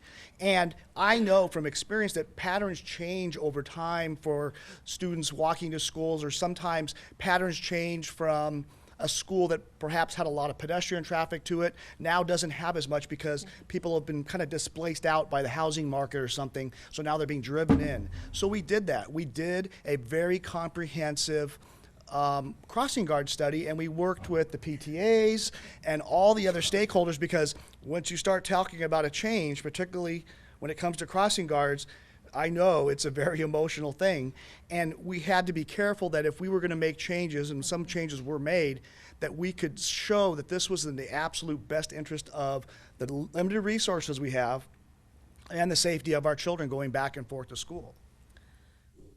And probably one of the most visible mutual collaboration that we had was that crossing guard survey, because at each intersection that had a crossing guard and at each intersection that the school communities identified as wanting a crossing guard, there was literally a survey done by one of the motor officers or parking enforcement along with a GUSD employee.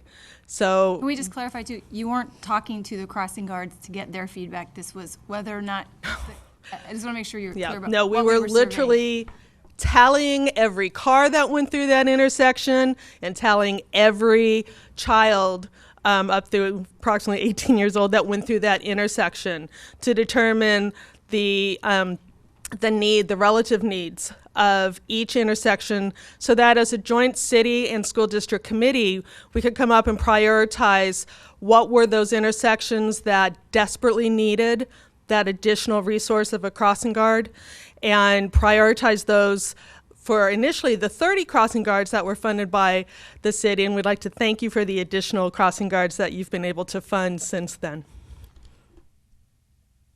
Annually, we also review our traffic safety plans around the school. So we look at the school sites, we send out our experts to look at how are they doing drop-off, how are we doing pickup, what gates are open to allow students to get in. Sometimes we may make recommendations for changes in those traffic flow patterns to allow that, because it's 15 minutes of chaos, and there's no, I have yet to find a city that doesn't have that if it's a major city. And it's so difficult because there's not, unless you can widen the roads or find some other way to bring people in, most of our structures, the roadways around our schools, just were not built for that capacity, but it is for a short duration of time. And so we look at these traffic plans every year and make recommendations to, let's try this or let's try that, to help get that flow, that 15 minutes of insanity through that safely, so that parents don't get frustrated and don't drop kids off at an unsafe location and have them run across the street. We are trying to make sure we're doing everything in our power to give them the best flow possible so that they can drop off their kids, because we know they need to get their kids dropped off. Many are trying to get to work, or many are on a time schedule to pick them up for different events after school. Also, we work collaboratively with GUSD's Planning and Development Office to make sure that we're anticipating impacts of construction on the traffic patterns around our school.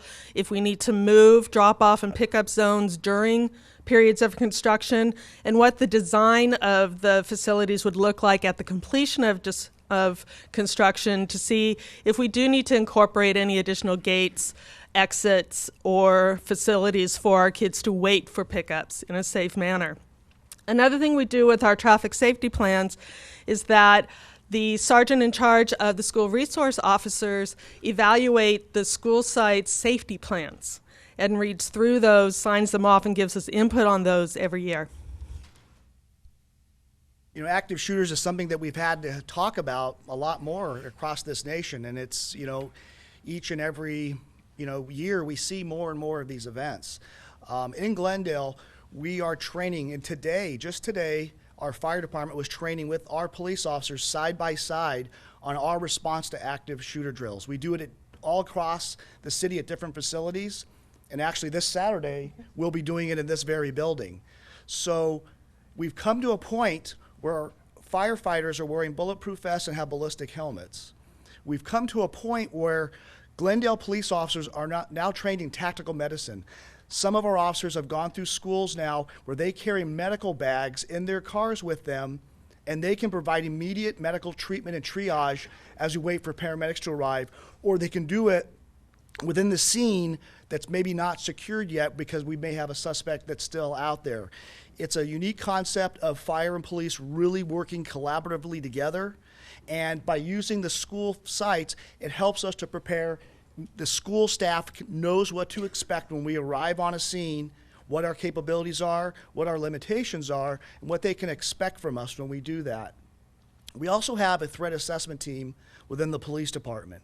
And this is a team that's made up of local law enforcement officers from Glendale, as well as state and federal assets, federal agents that actually work out of our building on each and every day. And so whenever there's something that comes up, be it a rumor, be it something that they hear or that students tell them, we will take that information and we will do a threat assessment on it. So that means we can work up individuals who are making statements, we can look at certain open source social medias, and we can then tell the district, this is our assessment of this threat.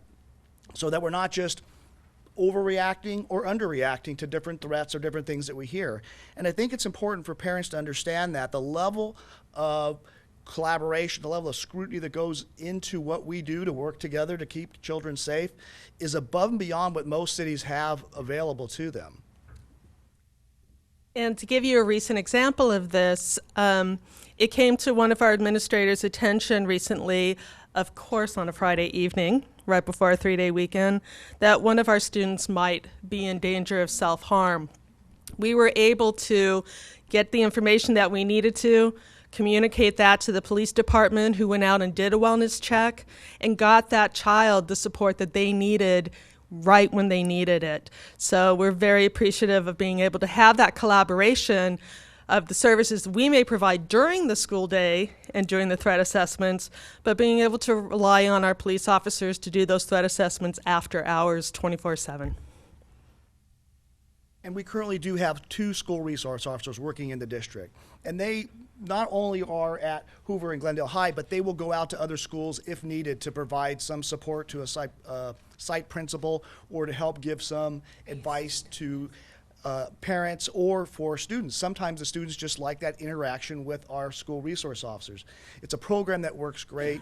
It's a program we wish we could expand upon, but what we're doing in the meantime to fill that gap is we're using our patrol officers, our motor officers, to make sure that they're getting out whenever there's an opportunity, be it at a park or be it at a school, to make contact with the kids and to create that bond and that relationship between law enforcement and the police department.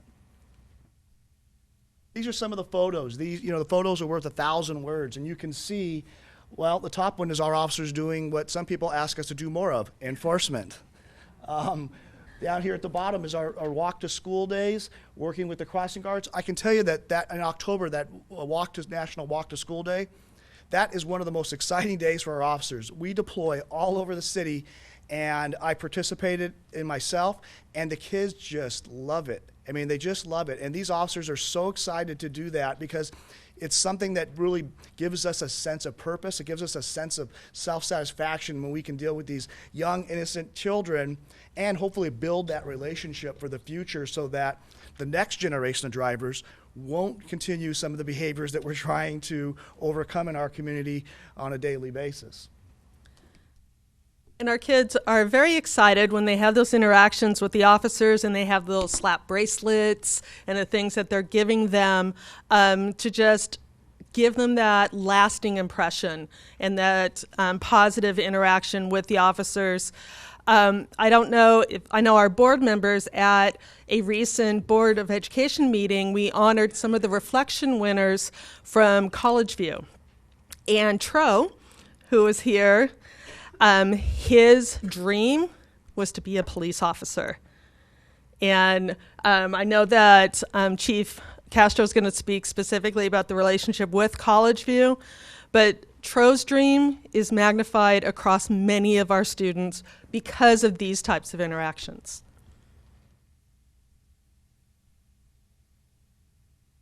some additional photographs of officers out on the campuses and in the classrooms, collaborating with the teachers and working with students. These type of relationships, they can't occur normally in the normal course of our work, sometimes when we're coming across the youth and enforcement actions. But by officers dressing down, wearing more a non-traditional uniform also kind of demystifies who we are and hopefully shows us in a light that we are regular people, we are parents, we are someone that they can trust and hopefully grow to emulate, or we can help them, give them some advice and give them some type of skills that they can look at and say, these are the kind of things I want to achieve, and we can tell them, in order to get there, these are the type of activities you need to avoid. Now, some of the things that we're involved in all the time each year is obviously our Red Ribbon Week for anti-drug education, bicycle safety and helmet programs where the Kiwanis Club actually helps provide helmets that we go out to the schools, do bike safety programs, and provide helmets for those that don't have them. We talked about our Walk to School Day. Geo-listening. That, in my opinion, is something that is necessary today. And I think it has resulted in some positive, feedback that we've been able to get. Controversial at times, yes. But we live in a very difficult time, and we live in a very social media time, and that is where information is at. So that has helped us. The information the district has achieved from that has been able to be helpful to law enforcement in demystifying some potential threats and being prepared for what's out there. And one of the things with monitoring the social media and the public posting of the social media is that we've been able to work collaboratively with the detectives and the officers for some of our students who might post something in the moment that they don't realize once it's on the internet, it stays there, and it may have consequences for them and their reputations years from now. So through our collaboration, we've been able to work with those students for them to understand, no, you don't want those pictures up, no, you don't want those statements up, and what can you do to keep yourself and your reputation safe moving forward. And I know we have some of the school districts aren't in the city of Glendale, and they're serviced by the LA County Sheriff's Department. And so I wanted to be able to share that we work closely with the Sheriff's Department. We collaborate on different issues. For instance, when we had the issue in Los Angeles about the bomb threat, we're on the phone early that morning talking to our partners in the Sheriff's Department, asking them and telling them, have you heard anything involving the schools within your jurisdiction, and then sharing information about what we're doing, what we're seeing or hearing in our district, so that we're trying to be on the same page as much as possible. If we also have a threat or see something at one of our schools that we think they need to be aware of, that could be something that they're going to hear about up there and parents may call them and ask about, we do share information back and forth. So even though it is sometimes difficult to have schools that are in two different law enforcement jurisdictions, we do work closely with the Sheriff's Department. We have open communication. We share each other's phone numbers. They can call me 24/7 at any time about an issue. And Dr. King has the same number. She uses it quite often, actually, and will call us. So we have that open bond. If there's something that comes up and we need an answer, we can just pick up the phone and call each other. So I kind of wanted to make sure that that's pretty clear, that you can have the confidence that the Glendale Police Department works really closely with our sheriff partners on a lot of issues, and particularly when it comes to school safety. Yes, they joke, but seriously, there's been many times when I turn on the news at 6 in the morning and the next call is, have you seen, should we be concerned, both with Captain Song from the Sheriff's Department as well as our Glendale officers and upper management. One of the things we're looking at in the future is having some discussions about, could we have access to some of the camera systems that are on school campuses? So if an emergency occurs, is there a gateway that the school district would, setting up through certain parameters, allow certain members of our department to see what's going on the campus as we're responding? And that's a collaboration that I think is needed for the future. It's something that happens with many businesses. Banks are allowing us access to that type of information now. So it's something that we are looking at doing so that we can improve our response and be able to see what's going on the campus before we arrive on it. Again, just some photos of our officers having a great time at the schools. Red Ribbon Week, the Kiwanis Club working with our officers to give away the helmets. And it's important to note just that Kiwanis bicycle helmet giveaway, in 4 years, over 2,000 bicycle helmets have been given to first graders at schools in GUSD, and really emphasizing both pedestrian safety for them, as well as not just a bicycle, all the other times that they could use that helmet to keep themselves safe. And some of the programs that we have that we actually get a lot of our kids from are from the school district is our Explorer Post. Those are youths from 12 to 21 years of age. Some of them have an interest in law enforcement. There's 30 Explorers in our post currently. They learn discipline, they learn physical fitness, they learn law enforcement skills, they learn leadership skills, and they go out and actually provide, you've probably seen them at a lot of different community events, helping with parking or helping people find their way. Our STAR program, Students Training as Role Models.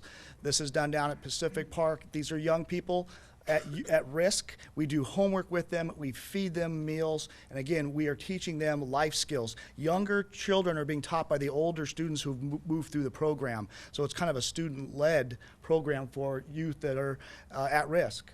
Our Youth in Law program, it's an alternative justice program. Kids that get in trouble, instead of putting them right into the justice system, putting them into the criminal system, they can agree with their parents to come to classes at the police department where parents and the kids both go through different courses to learn different behavior modifications and consequences if they were now the next time to be put right into the judicial system. Cops for Kids, that's run by our POA, our Police Officers Union. They do so many different programs throughout the schools and throughout the community to help a lot of families who are lower income families or, again, interacting with the youth who we find at risk. And our College View visits, I mean, that's the highlight of the year when we go down there, when we went to the groundbreaking and when we go, it's very emotional and it's very humbling, but it's a great facility, and our officers and myself personally love going there, love interacting with your faculty and with the students that are there. So every year, College View has their wheel and walkathon, and of course, they have to have their motor officers and their police make sure people aren't speeding as they're going around the tracks and that everyone's having a good time. So really that type of interaction and visibility with College View is exceptionally special, I think, in our city and something to be proud of. The picture at the top, recently, a few months ago, we had a family that was involved in a horrific accident in La Crescenta, and the Glendale Police Department really embraced the family, just shy of adopting this family, and celebrated when our student got out of the hospital. So had a very special event for her, and just to commemorate the progress that she's made, as well as her father. Then we have some Red Ribbon Week, as well as some Halloween activities that are supported by our officers. Again, just a couple more photos of our Explorers. You can see they are learned how to wear a uniform. They take great pride in what they do. These are some of the young kids from the STAR program, and we do feed them, so they do love that, and we are very proud of these programs that we offer to the youth in this community. And many of them are referred by the district, by teachers, by staff that say, I think we have students that may benefit from this program that you offer. So recently I participated in a community class with the police department and met some of the Explorers, which are our students. And one of them, I'm looking at him and I'm looking at him like, God, you look familiar. And he's like, ma'am, you are my principal. And I'm like, when I was your principal, you weren't calling me ma'am. So what they learn in composure, self-confidence, and self-discipline is priceless. So we're very much appreciative of this.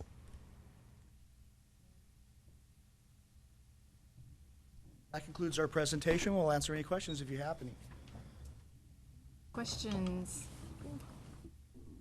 Mr. Min?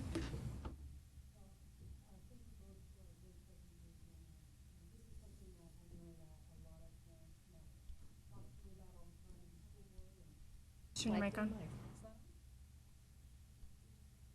Chair did it. Thank you.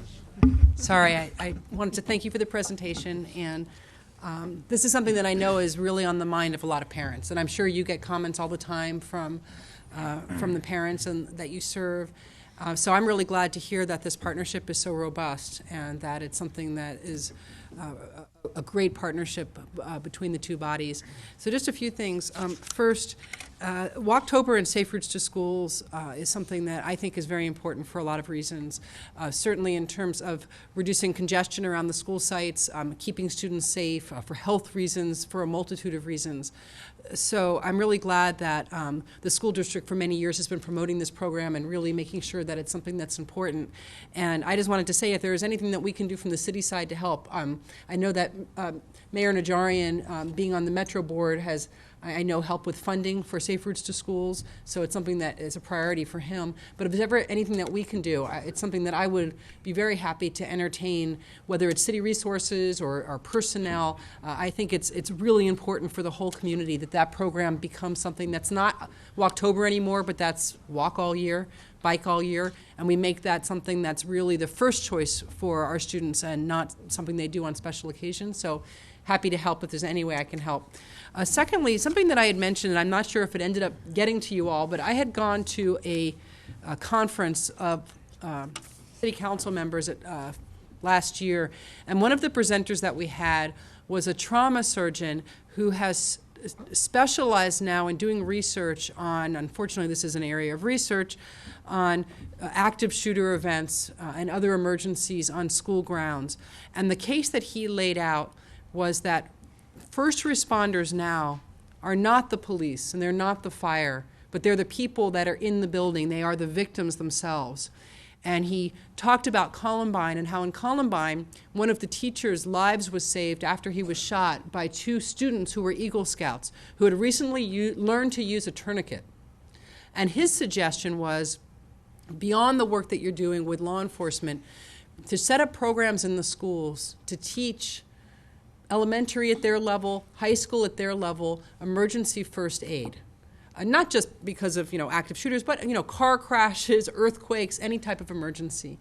I had talked to our fire department, and they said that they were interested in working with the school district to set up, maybe it's a voluntary program for some students, maybe it's something we bring into the after-school program that we talked about with Parks and Rec earlier, and maybe a few sessions can be about emergency first aid. So it's not teaching them to be paramedics, but to use a tourniquet, to give CPR, to give basic first aid in a trauma situation. So I just wanted to throw that out, that I think we have the resources to help with that, and I know your time is really short for the students, but if there's any way that we can find an opportunity to come in and work with some of the students to do that, I think it would be something that could be really beneficial.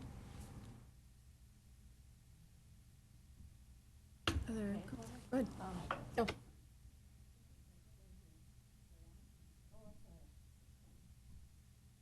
Okay. First of all, I want to say that we should all be wondering how Chief Castro can do all of this work with 245 officers, because this is an extreme amount of work that you're doing with Dr. King and the school district. Two questions. One is about the Safe Routes to School. What is the status of that? Is that going on right now? Is our police department involved in the Safe Routes to School, or just that walk day? We have a joint city school district committee to talk about pedestrian safety as well as the safe routes to and from our schools. So city engineering, the school district, as well as the police department are represented on that committee, and that's where we examine the crossing guards and the traffic plans and those types of discussions so that everyone's part of that. Recently, the City of Glendale has your Safe Routes to School grant that was awarded, and we had the first meeting with the individuals that were given the contract for the grant to really talk about what is the outreach for the education piece for our school sites, which schools are going to start with the education component of that, and then how do we expand that out to all of our schools. Part of that is really working with the city engineers, again, through the Safe Routes on what other traffic enhancements, traffic, device enhancements could be put in place around the schools to slow down traffic, channel traffic, or control traffic to allow for safer pedestrian access to all of our schools. So yes, we're very closely working, really looking forward to working even closer with the Safe Routes to School, the vendor that you guys have selected. Okay, so it hasn't been implemented yet, you're still No, in the we plan? last week, Okay. Dr. Anderle had that meeting with them.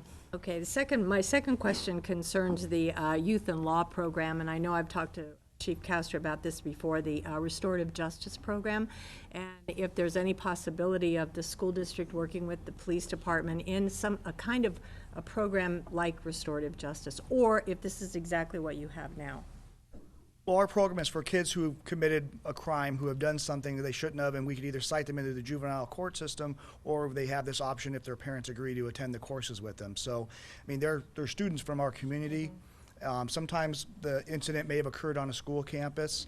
Sometimes it's occurred off, but we do work with the school district if we have a child that we believe might be a good fit, because part of that program is to, how are they doing, with a follow-up of, we're telling them, you've got to go to school and not be truant, you've got to get good grades, you've got to do these certain things. So there is some connection between the investigators that run the program and maybe follow up back with the school for whatever information can be shared without violating any privacy issues. And they also, for some of our students who way back may have been expelled for certain acts, being able to postpone the expulsion and have them go through the youth and law classes to really show that they do want to turn it around. They do want to, learn the right things and be active participants at our school sites has been invaluable. So many of the students who participate in this program are referred through our Student Support Services Department, as well as our high schools, for saying that, yes, this kid and the offense doesn't warrant them being dropped from school, but they do need to learn something before. They have to take responsibility. Yes, they have to take responsibility, and they do need to take that extra step of, now how do you give back? So that's a very important component. And how long have you been doing this program? I'm not sure exactly how long it's been going on, but a few years. Yeah, I think it's at least on its 4th or 5th year now. Okay, good. Thank you. I'll go next. Thank you for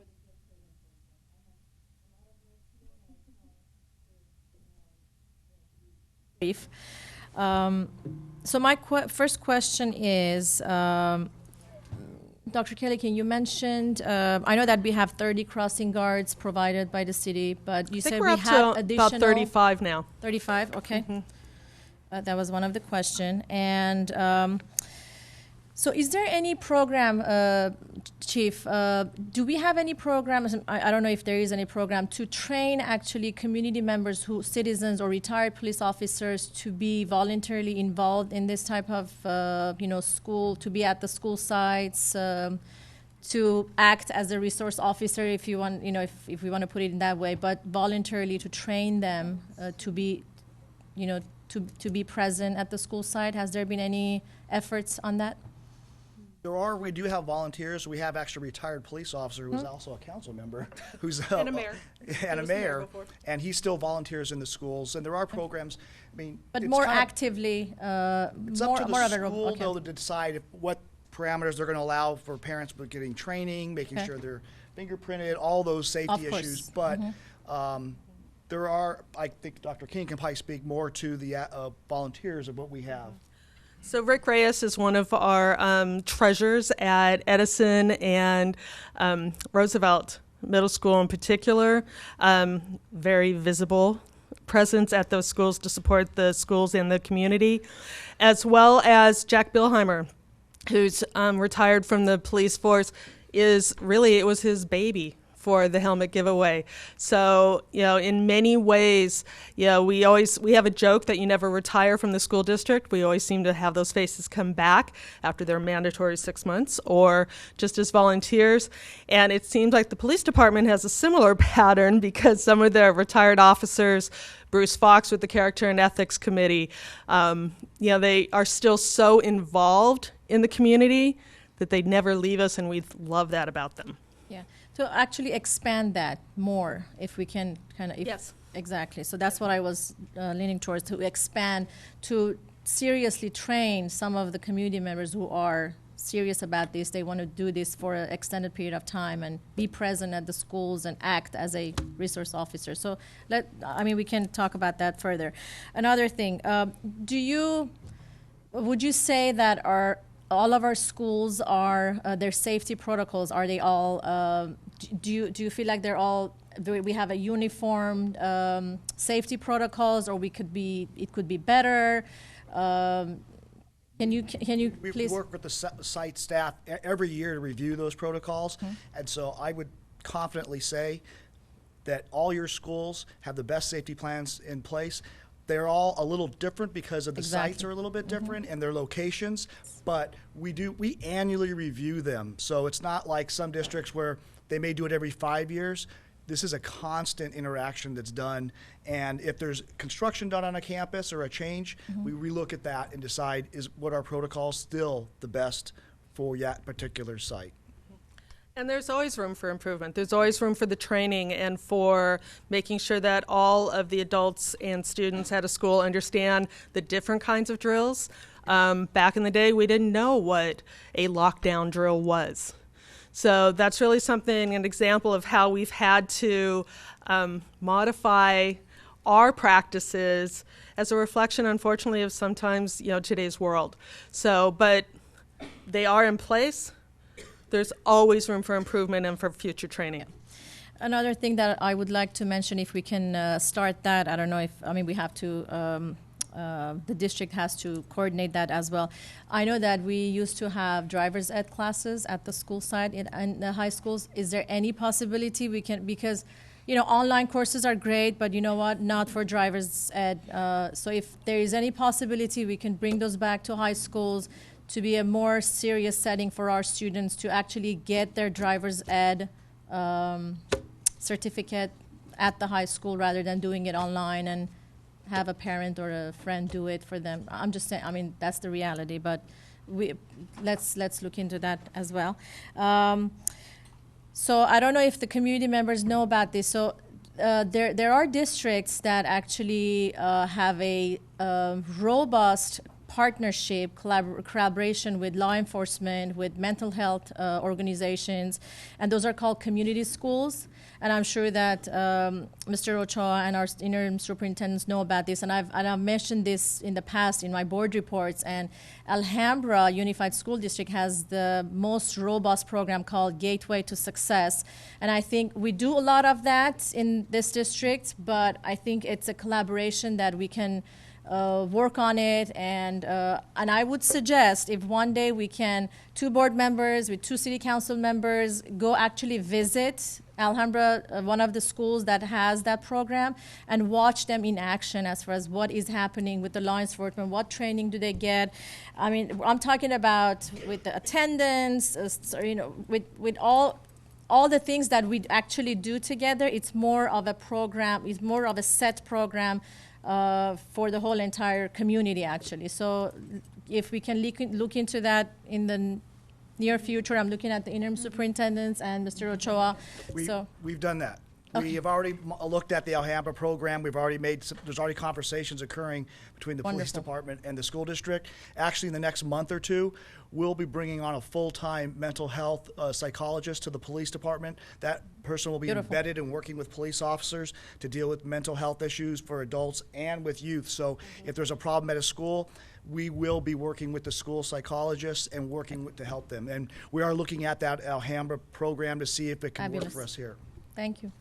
And that's also something that really, thanks to the leadership of Dr. Eileen Magrin and our Healthy Start department, really expanding that on what services we have for all of our students and families, and really that communication that I know she has, and we'd love to expand even further with the police department, the fire department, our homeless services, as well as the city at large. Yep. It takes a village to raise some of our students as well as some of our families. So that's really an amazing resource that we have that we look forward to expanding moving forward. Wonderful. One last thing. I know, we always say safety is our number one priority, no matter, how many parks do we have, it's just safety it should be the number one priority. And for a parent who drops off kids a lot, from middle school to high school to elementary, so it really, during drop-off pickup time, it's really a scary moment for a lot of parents. And to be honest with you, having a person with a uniform, it makes a huge difference. I'll give you an example. It was Halloween weekend. It was a Friday. We had the Halloween the parade at Verdugo Woodlands, and I decided to be a police officer. So I had the shades. I just looked like a police officer. And the traffic was so smooth. And to be honest, they didn't recognize me. The parents they didn't recognize me. I would just help them, come out, and I was kind of joke around. And when they would get close to me, then they would realize that it was me. And to be honest with you, Principal Provo told me, can you come here often and just, act? It just makes a difference when it's just a sad reality that people just pay more attention when there is a person in uniform. So I just wanted to share that. It's called that. Yeah. Is impersonating an officer still a crime? I think we'll stop the discussion at this point, because I promise I will only do it on Halloween day. I will not do it any other day. Is there a counselor in the room? She may need some. Thank you. To piggyback on what Dr. Garpetian said, I would volunteer to be one of those two who meet with the two council members to further talk about the community schools. Dr. Garpetian and I are actually meeting with Mr. Ed Honowitz this Friday or next Friday? Next Sometime Friday. in March. Yeah, about this. And Alhambra Unified School District has dozens of Masters in Social Work and Bachelors in Social Work students at their sites being able to provide services, dozens. So they've got a real all-encompassing program over there. So thank you so much.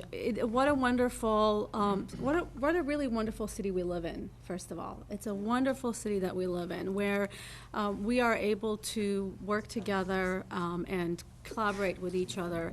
The Crossing Guard survey was such an cumbersome project and collaborative project. Really, it's important to highlight what a fabulous way that was done by staff and city staff, our staff, officers, etc. Two questions and areas that I want to further explore is the SROs at our school sites, and also to the de-escalation piece, which is related to Ms. Councilmember Friedman's idea about first responders being the folks who are already there.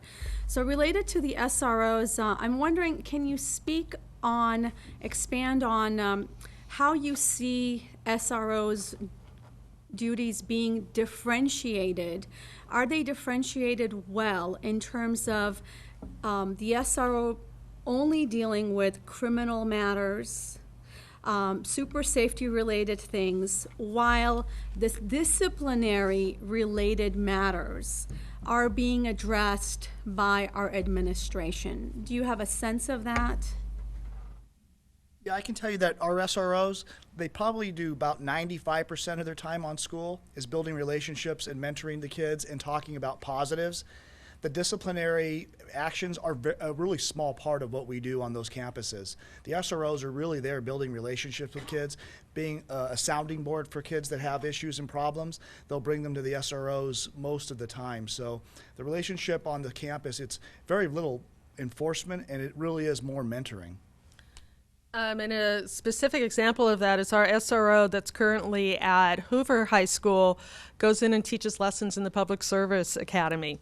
So there's really that opportunity to share his experiences with the other students, as well as one of the biggest things we've seen is an immediate response when there's a concern in the community surrounding the school, not so much at the school, but being able to have that person who can immediately go out and find out what happened a block away, what happened, around the perimeter, and just assure the school staff as well as the community that we've got this. This is safe around those schools. And the fact that we have one at Hoover, the additional benefit to that is Toll and Keppel. Right. And I remember that when the SROs were moved out of the middle schools, that the idea that those three schools are so close with one another, they'll benefit from the Hoover SRO. And so safety is super important, most important for our kids and our students. So whatever we can do to keep them safe, we're going to do those things. And so I'm happy to hear, though, that the SRO relationship is really one of mentoring and having a positive relationship. In other districts, not ours, but in other districts, we know that it exists where SROs do get involved in more disciplinary related issues, and that can get, and so that can take away SRO from the other things that he or she wants to do or needs to do or that you want them to do, and it really takes away the it shifts wrongly, incorrectly, the responsibility of what our administrators and our teachers do. So I'm very mindful of that. I got my attention on that, and so I want us to really be cautious to allow our teachers and our administrators to be the ones related to the disciplinary issues. So I'm happy to hear that. The other piece is, so the first responders knowing something about emergency first aid, et cetera. I would say in addition to that, I'm wondering if we should have an opportunity, and maybe this is only for us, the education board, is to really teach staff how can we do this on such a big scale. But the more they know about de-escalation, not only the first aid piece, our staff, our students, de-escalation, the better it's going to be in terms of our safety, because we might not have police officers right there in that moment. I'm thinking about a few years ago in Georgia, the example of Antoinette Tuff, if you remember, this woman who worked at the front office of the elementary school, and a gunman came in, shot, and then she started talking to him. And of course, be safe, don't do this at home, but she started talking with him and divulging personal information about her struggles, and saying that she loved him and that she would go outside with him to surrender to police, and no one got hurt that day, even though shots were fired. And then a few years ago as well, the example of in another state where I think it was a teacher, official said that the teacher, after again shooting and hurting a couple of students, the teacher persuaded the student, the 12-year-old student in New Mexico, to drop his weapon. So the more that we can do to build community and to have some skills in terms of how to not escalate a situation, the better off we're going to be. So I wonder, and this is something for the future, but I wonder, in addition to preparing them, I wonder, in addition to having the firefighters come and talk to us about emergency first aid, et cetera, if there's a place for us, or time, right, for us to give some skills to our students and our employees around this. If you had some sort of a rally or something, we could have our crisis negotiators put on a presentation. I mean, that's, at least you have a start to talk about de-escalation, to talk about. So you would have someone who can do that for us. Yeah, we have crisis negotiators, and that's what they do. They intervene on situations and do negotiations. And they can train folks who are not going to be crisis negotiators, or I wouldn't say train them. They could provide them some skills and ideas about what we would do. But those crisis negotiators are the same group that are going to be working with the mental health team we're forming. Okay. So let's take that into consideration. Thank you. Mr. Krikorian? Thank you, Ms. Walters. And I want to scale one thing back, too, because something happened, unfortunate incident happened in 2008. the Marion Albanian thing, Ada, you remember that? We had that crossing guard, the kid, the young girl that got hit in a crosswalk. It was an unfortunate incident. Sometimes it takes a tragedy for us all to wake up and look at things, or not just wake up, realize what's out there. And I got to commend, too, with we brought back the Safe Routes to School, and Councilman Ada took the leadership, too, to engage with them and bring them more in our city, and it's been a great program. It's been helping. But I want to touch on a few things. One, we talked about the survey, crossing guard survey. I'd like to see us expand it more in light to all the apartment boom downtown. I'd like to see what crossing areas affecting Columbus or RD White or Cerritos, because there's big complexes by there.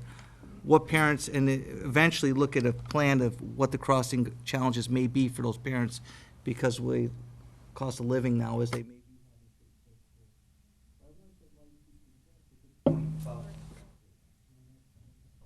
turn me off. Chief, you brought up a good point about the access to cameras, because we got to talk about, it's great to talk about the fuzzy-duzzy type of things we like to do, but in reality, obviously now having a daughter that's a police officer in Pasadena, I know sometimes we talk about things, and it's always be good to see ahead of time what you're going into.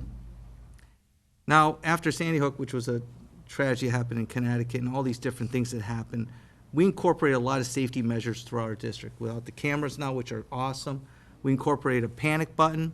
This panic button actually gives, hopefully we can institute, what I'm thinking with the panic button, maybe there's a way, you talked about access to campus cameras.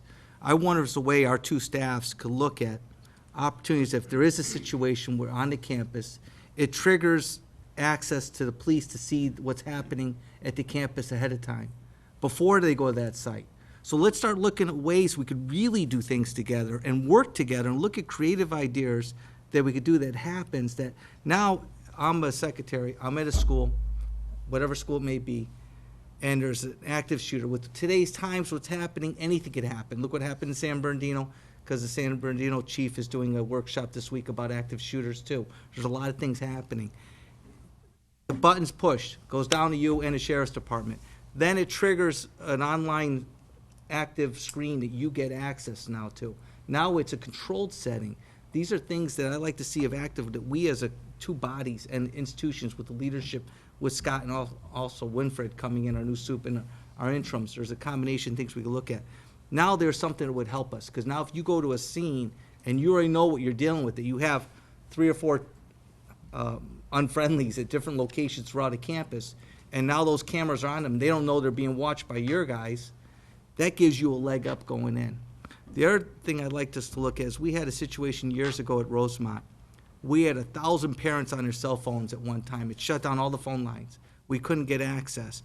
I would like to see, we're talking about Minutemen and communication things. It'd be good to have certain type of walkie-talkies at each school that's maybe connected to the police and sheriff's department, so there's communication. Because we know what happens when there's a large group of people, everyone's on their phone lines, there's no way you're going to get through. Just the extra step, because I think you've done an awesome job. I've seen a lot of the life in you, and you care not only as a chief of your staff, but you care about all of our kids, and I see that passion in you ever since you came. But these things, the access to cameras, one way that we could work together with you as two bodies, incorporating that, it helps you give the aspect of that. Also, too, Armin, we talked about this numerous times about training our residents, because we're short in numbers. I mean, growing back east, we used to have the Minutemen, community volunteers that helped out. CV has a CERT training program in Crescenta Valley. They do CERT training to their residents and people. There's so much more we could do, maybe partnerships with PTA, engage them more in those aspects. But it's when it hits the fan, we don't know what's going to happen. We're going to have a lot of trust. But I think that access to our cameras before you go to the site is something that would give you a big tool. Obviously, we've got privacy and things like that we got to do, but if it's a situation where we're calling 911 or a button, that should trigger ahead of time. There must be technology. I don't know if Frank's here, our tech guy. There has to be technology where it triggers on your cameras too, where ours get linked. I don't know if that technology's there. We were having that discussion. We have started that discussion, Dr. King and I, about going down that road. So I'll be looking at working with our IT staff from the police department, technical staff there, about looking at the systems and saying, okay, what can we do to make that a reality? But that would be helpful, especially, and two, we have a couple schools, we talked about College View, which is right across GCC, so communicating with all three bodies, I think would be helpful, not only as a parent, but as two bodies to look at that. And I think that, I have a few more things, but I know we have a long meeting, but we could share through emails and more things down the road. But And- thank you, Ada and Christine. And one of those ideas, one of our ideas is to look at potentially, once we work out, the legal and the privacy issues, is to have camera access at dispatch, as well as the mobile response units, the command centers, both for the fire department as well as the police department, so that we can pull those cameras up if we are remote away from a school site.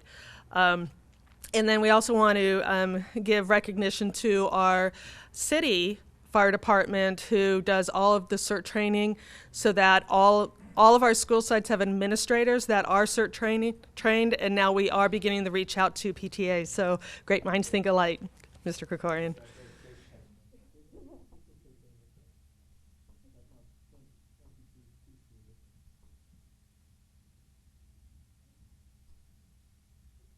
Comments?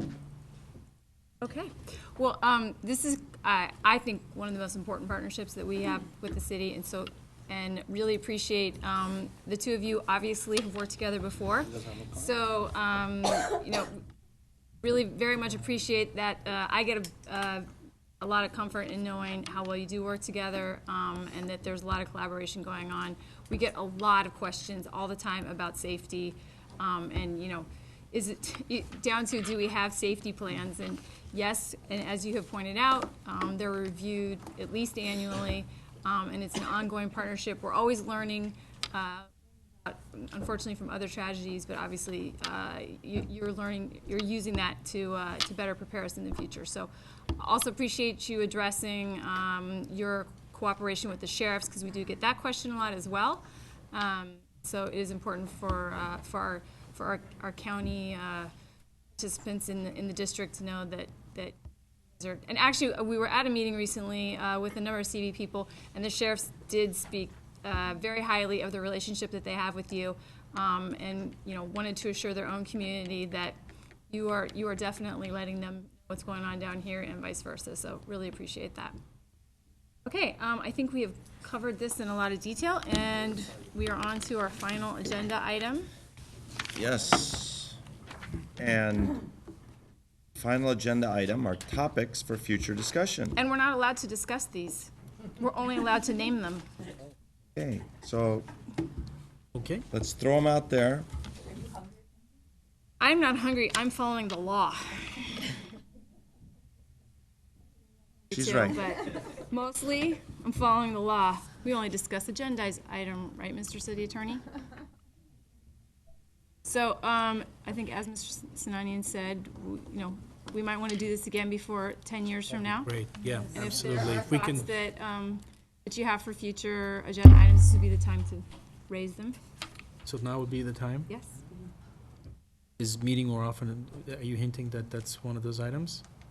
Well, you already did. Okay, I did. So, yes, I think ideally, practically speaking, twice a year would be great.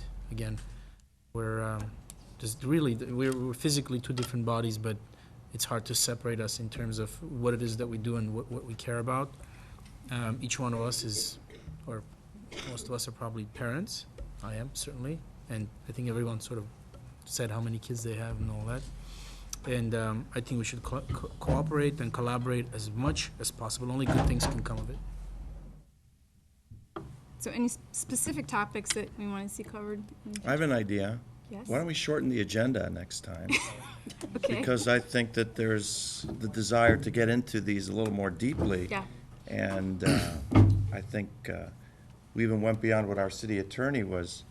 We have a pool before Who every won? meeting. We each kick in $20, and whoever gets closest to the time of ending wins. But there are, like Greg said, that there's other questions he wanted to get into, but I think we do feel a little constrained because of the time. Or is it just? No, we had a long meeting last night until. Before our meetings. Almost 12 midnight. You know what, invite I you was over asked to, about dinner, but I was sure we would not talk this much. I apologize. So, Well, we but I spoke think a lot, we have too. snacks after. I was my most optimistic self. Clearly, I was wrong. We just had a Okay. long meeting last night. So I guess the Very long. easiest way, let me put it this way, as we go home and think about ideas and as we do our daily jobs for the school board and the city, why don't we email our city manager any topics that come up, and he can put them together, and we can sort of sort them out, perhaps on orders of importance, and in collaboration, of course, with the They're leaving the soon. co-superintendents or the new superintendent. We'll give you the new soups info. Does anything you want. Anything we want, okay. Yeah. Is this time to make our closing remarks, Mr. Mayor? Well, I just made mine. I'm just kidding. Yes. Let's move on then. Yes. Closing remarks of the City Glendale Council's City first. Council. I made mine. So thank you, I'm- everyone. Thank you for making a space available and making yourselves available for this very important meeting. Yeah, I echo my colleague, and I want to thank you all, and I want to thank our chief for being passionate about what you do. It's not. Okay, I wasn't stepping on anyone. I want to thank our chief for being really passionate about what you do. It's not. Who is this? I'm bugged. Okay, that won't do it the first time. Too close to it. All right. So. I want to thank you all for inviting us. This was a great meeting, and I'm looking forward to the future ones. And in the interest of time, I'm going to cut it short. And thank you again. And good. I know there's no dinner coming, so. But we do have. We will feed you before you leave. Oh, great! Thank you. Then we are done. I make a motion to adjourn the meeting. Just thank you again for hosting this meeting, and I would like to thank the interim superintendents for the job well done, and congratulate you on your new one, and we all look forward, I'm sure, to meeting him. And thank you to our staff, chief, and everyone else that was participating in this program. Very informative, and a lot of hard work well done. Thank you. I want to thank everyone. This was very productive, and especially members of the public who came. We have some of our council folks who came over for this meeting, and it's great to see the interest, spreading to the school district as well. Thanks for the opportunity. Thank you, Madam President, and members of the school board for inviting us. I think this is certainly going to go down in history as one of our best meetings, and we should do this more often. We'll get a good list down. I do very much admire the switch that you have back here, which shuts off the microphone at the lectern, and I will insist that the city of Glendale Mr. Ran- install one of these for us. We're at the trap door.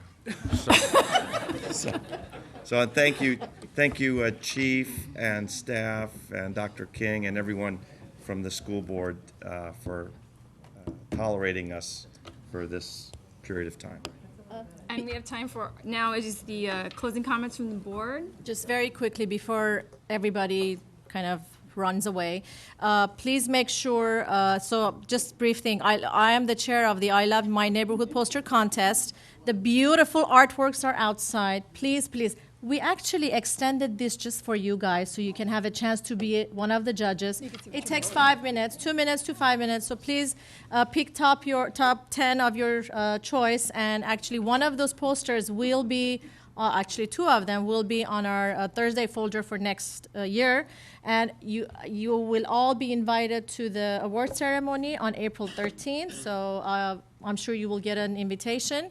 And so on your way out, please look at those posters. And I am so glad we have a big enough dais to, exactly, yeah, it's accommodate, I know, accommodate every one of you. So, hint, hint. Thank you for being here. So one of the things I would say is for our future discussion items, there are things of these items that we still need to figure out. So I think that if we continue our discussion around public space and parks and things like this, and if we do a couple of things really well, that would be a lot.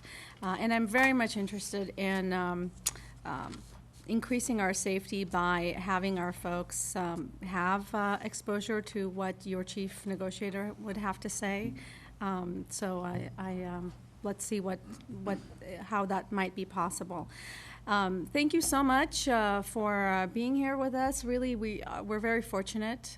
We do have a city where we have a lot of people who are committed to the well-being of others, and so we move forward. Thank you. I want to start off where I agree with Mayor Najarian. We said that we could email our suggestions to Scott and also Winfred Robertson, who's coming in. I think the two of them, Scott has exemplified leadership with Dr. Sheehan and also our interims and MP, and throughout all the communications, always been there. So I'm excited about those opportunities. We can identify specific things because it'd be good to see if we take on tangible things. I mean, there's things that we could take on. I think there's things in front of our staff, the access to the cameras, Columbus possibly, look at things that we could actually accomplish, which would be great. It's important we have these opportunities. I want to shed light. March 4th is our school district Glendale Education Foundation's Demon and Diamonds fundraiser. Like for all you to come. And also we have a great event talking about cooperation. We have the Mayor's Prayer Breakfast coming up, March 10th. Yay, Ada's getting ready. Very excited. I can't wait to see your household when the police come there, and make sure it's not your wife coming to your house. I'd love to. You have some exciting times there. I'm sure Mr. Garpetian. Thank you for sharing her. She's great. I really mean that. Also, April 20th, on a serious note, the Glendale Unified High School Armenian Clubs are organizing the 101st year of denial for the Armenian genocide. It's going to be at Glendale High School, John Wayne Performing Arts Center. It's April 20th. So I encourage the whole community to come out and support the kids. All the kids it's a student-performed event, and it's going to be at Glendale High School on April 20th. But we'll see you at the Mayor's Prayer Breakfast. That'll fill up the house. Thank you, everybody. I do appreciate this. I think twice a year is good, and we rotate maybe facilities next time. That's okay. You could push the trap door, and we could do it here. We'll have a full course, 7-course dinner next time, because Armin will be the boss. Thank you. That's my report. Thank you. Okay, so again, this was a great experience. I'm looking forward to continuing this, because I think Ms. Nahabedian really had a point there. There were a lot of issues that we started that we could require a lot more discussion, and there's a lot more detail that we can go into, and so looking forward to that. Really particularly appreciated hearing from the Glendale Police Department about the connection with the LA Sheriff's Department as well, because I know that's often a question from our northern schools, and we know it's there, but hearing you publicly affirm that was really, I think, is really a helpful piece. I am very much looking forward to the pool facility going in, and I think Mayor Najarian, we should maybe do a city school district swim meet. You can captain one team and I'll captain the other. So, absolutely. Swimmers here. We had a couple of swimmers. But again, I really appreciated this and look forward to continuing this relationship and seeing it grow even more. Thank you. I will just echo. Was that a challenge? I think that was. That was throwing down the Speedo. Just want to say again, thank you for being here. Thank you for coming to visit us at our house. I'm glad we could accommodate. We're into big families here, clearly, so if we need to come back here, you're always welcome. And it's nice to have a school board and a city council that get along. I think we actually like each other. That might be. I think you're actually right. I think that might be like a historic thing that we like each other. You got that right. We really do like each other. Yeah. So. At least a couple. Some more than others. With varying degrees, but yes. But that's the same I feel about my colleagues. So, so anyway, thank you again. We look forward. There is a lot of great work that we can do together for our students and our families and our neighbors. And the more we talk about these things, the better result we'll have. So, Mayor, would you like to adjourn your meeting? Is there a motion to adjourn for the City Council? council is adjourned. Okay, and I just get to declare it, so Board of Education is adjourned. Let's take a picture. Thank you. Let's take a picture.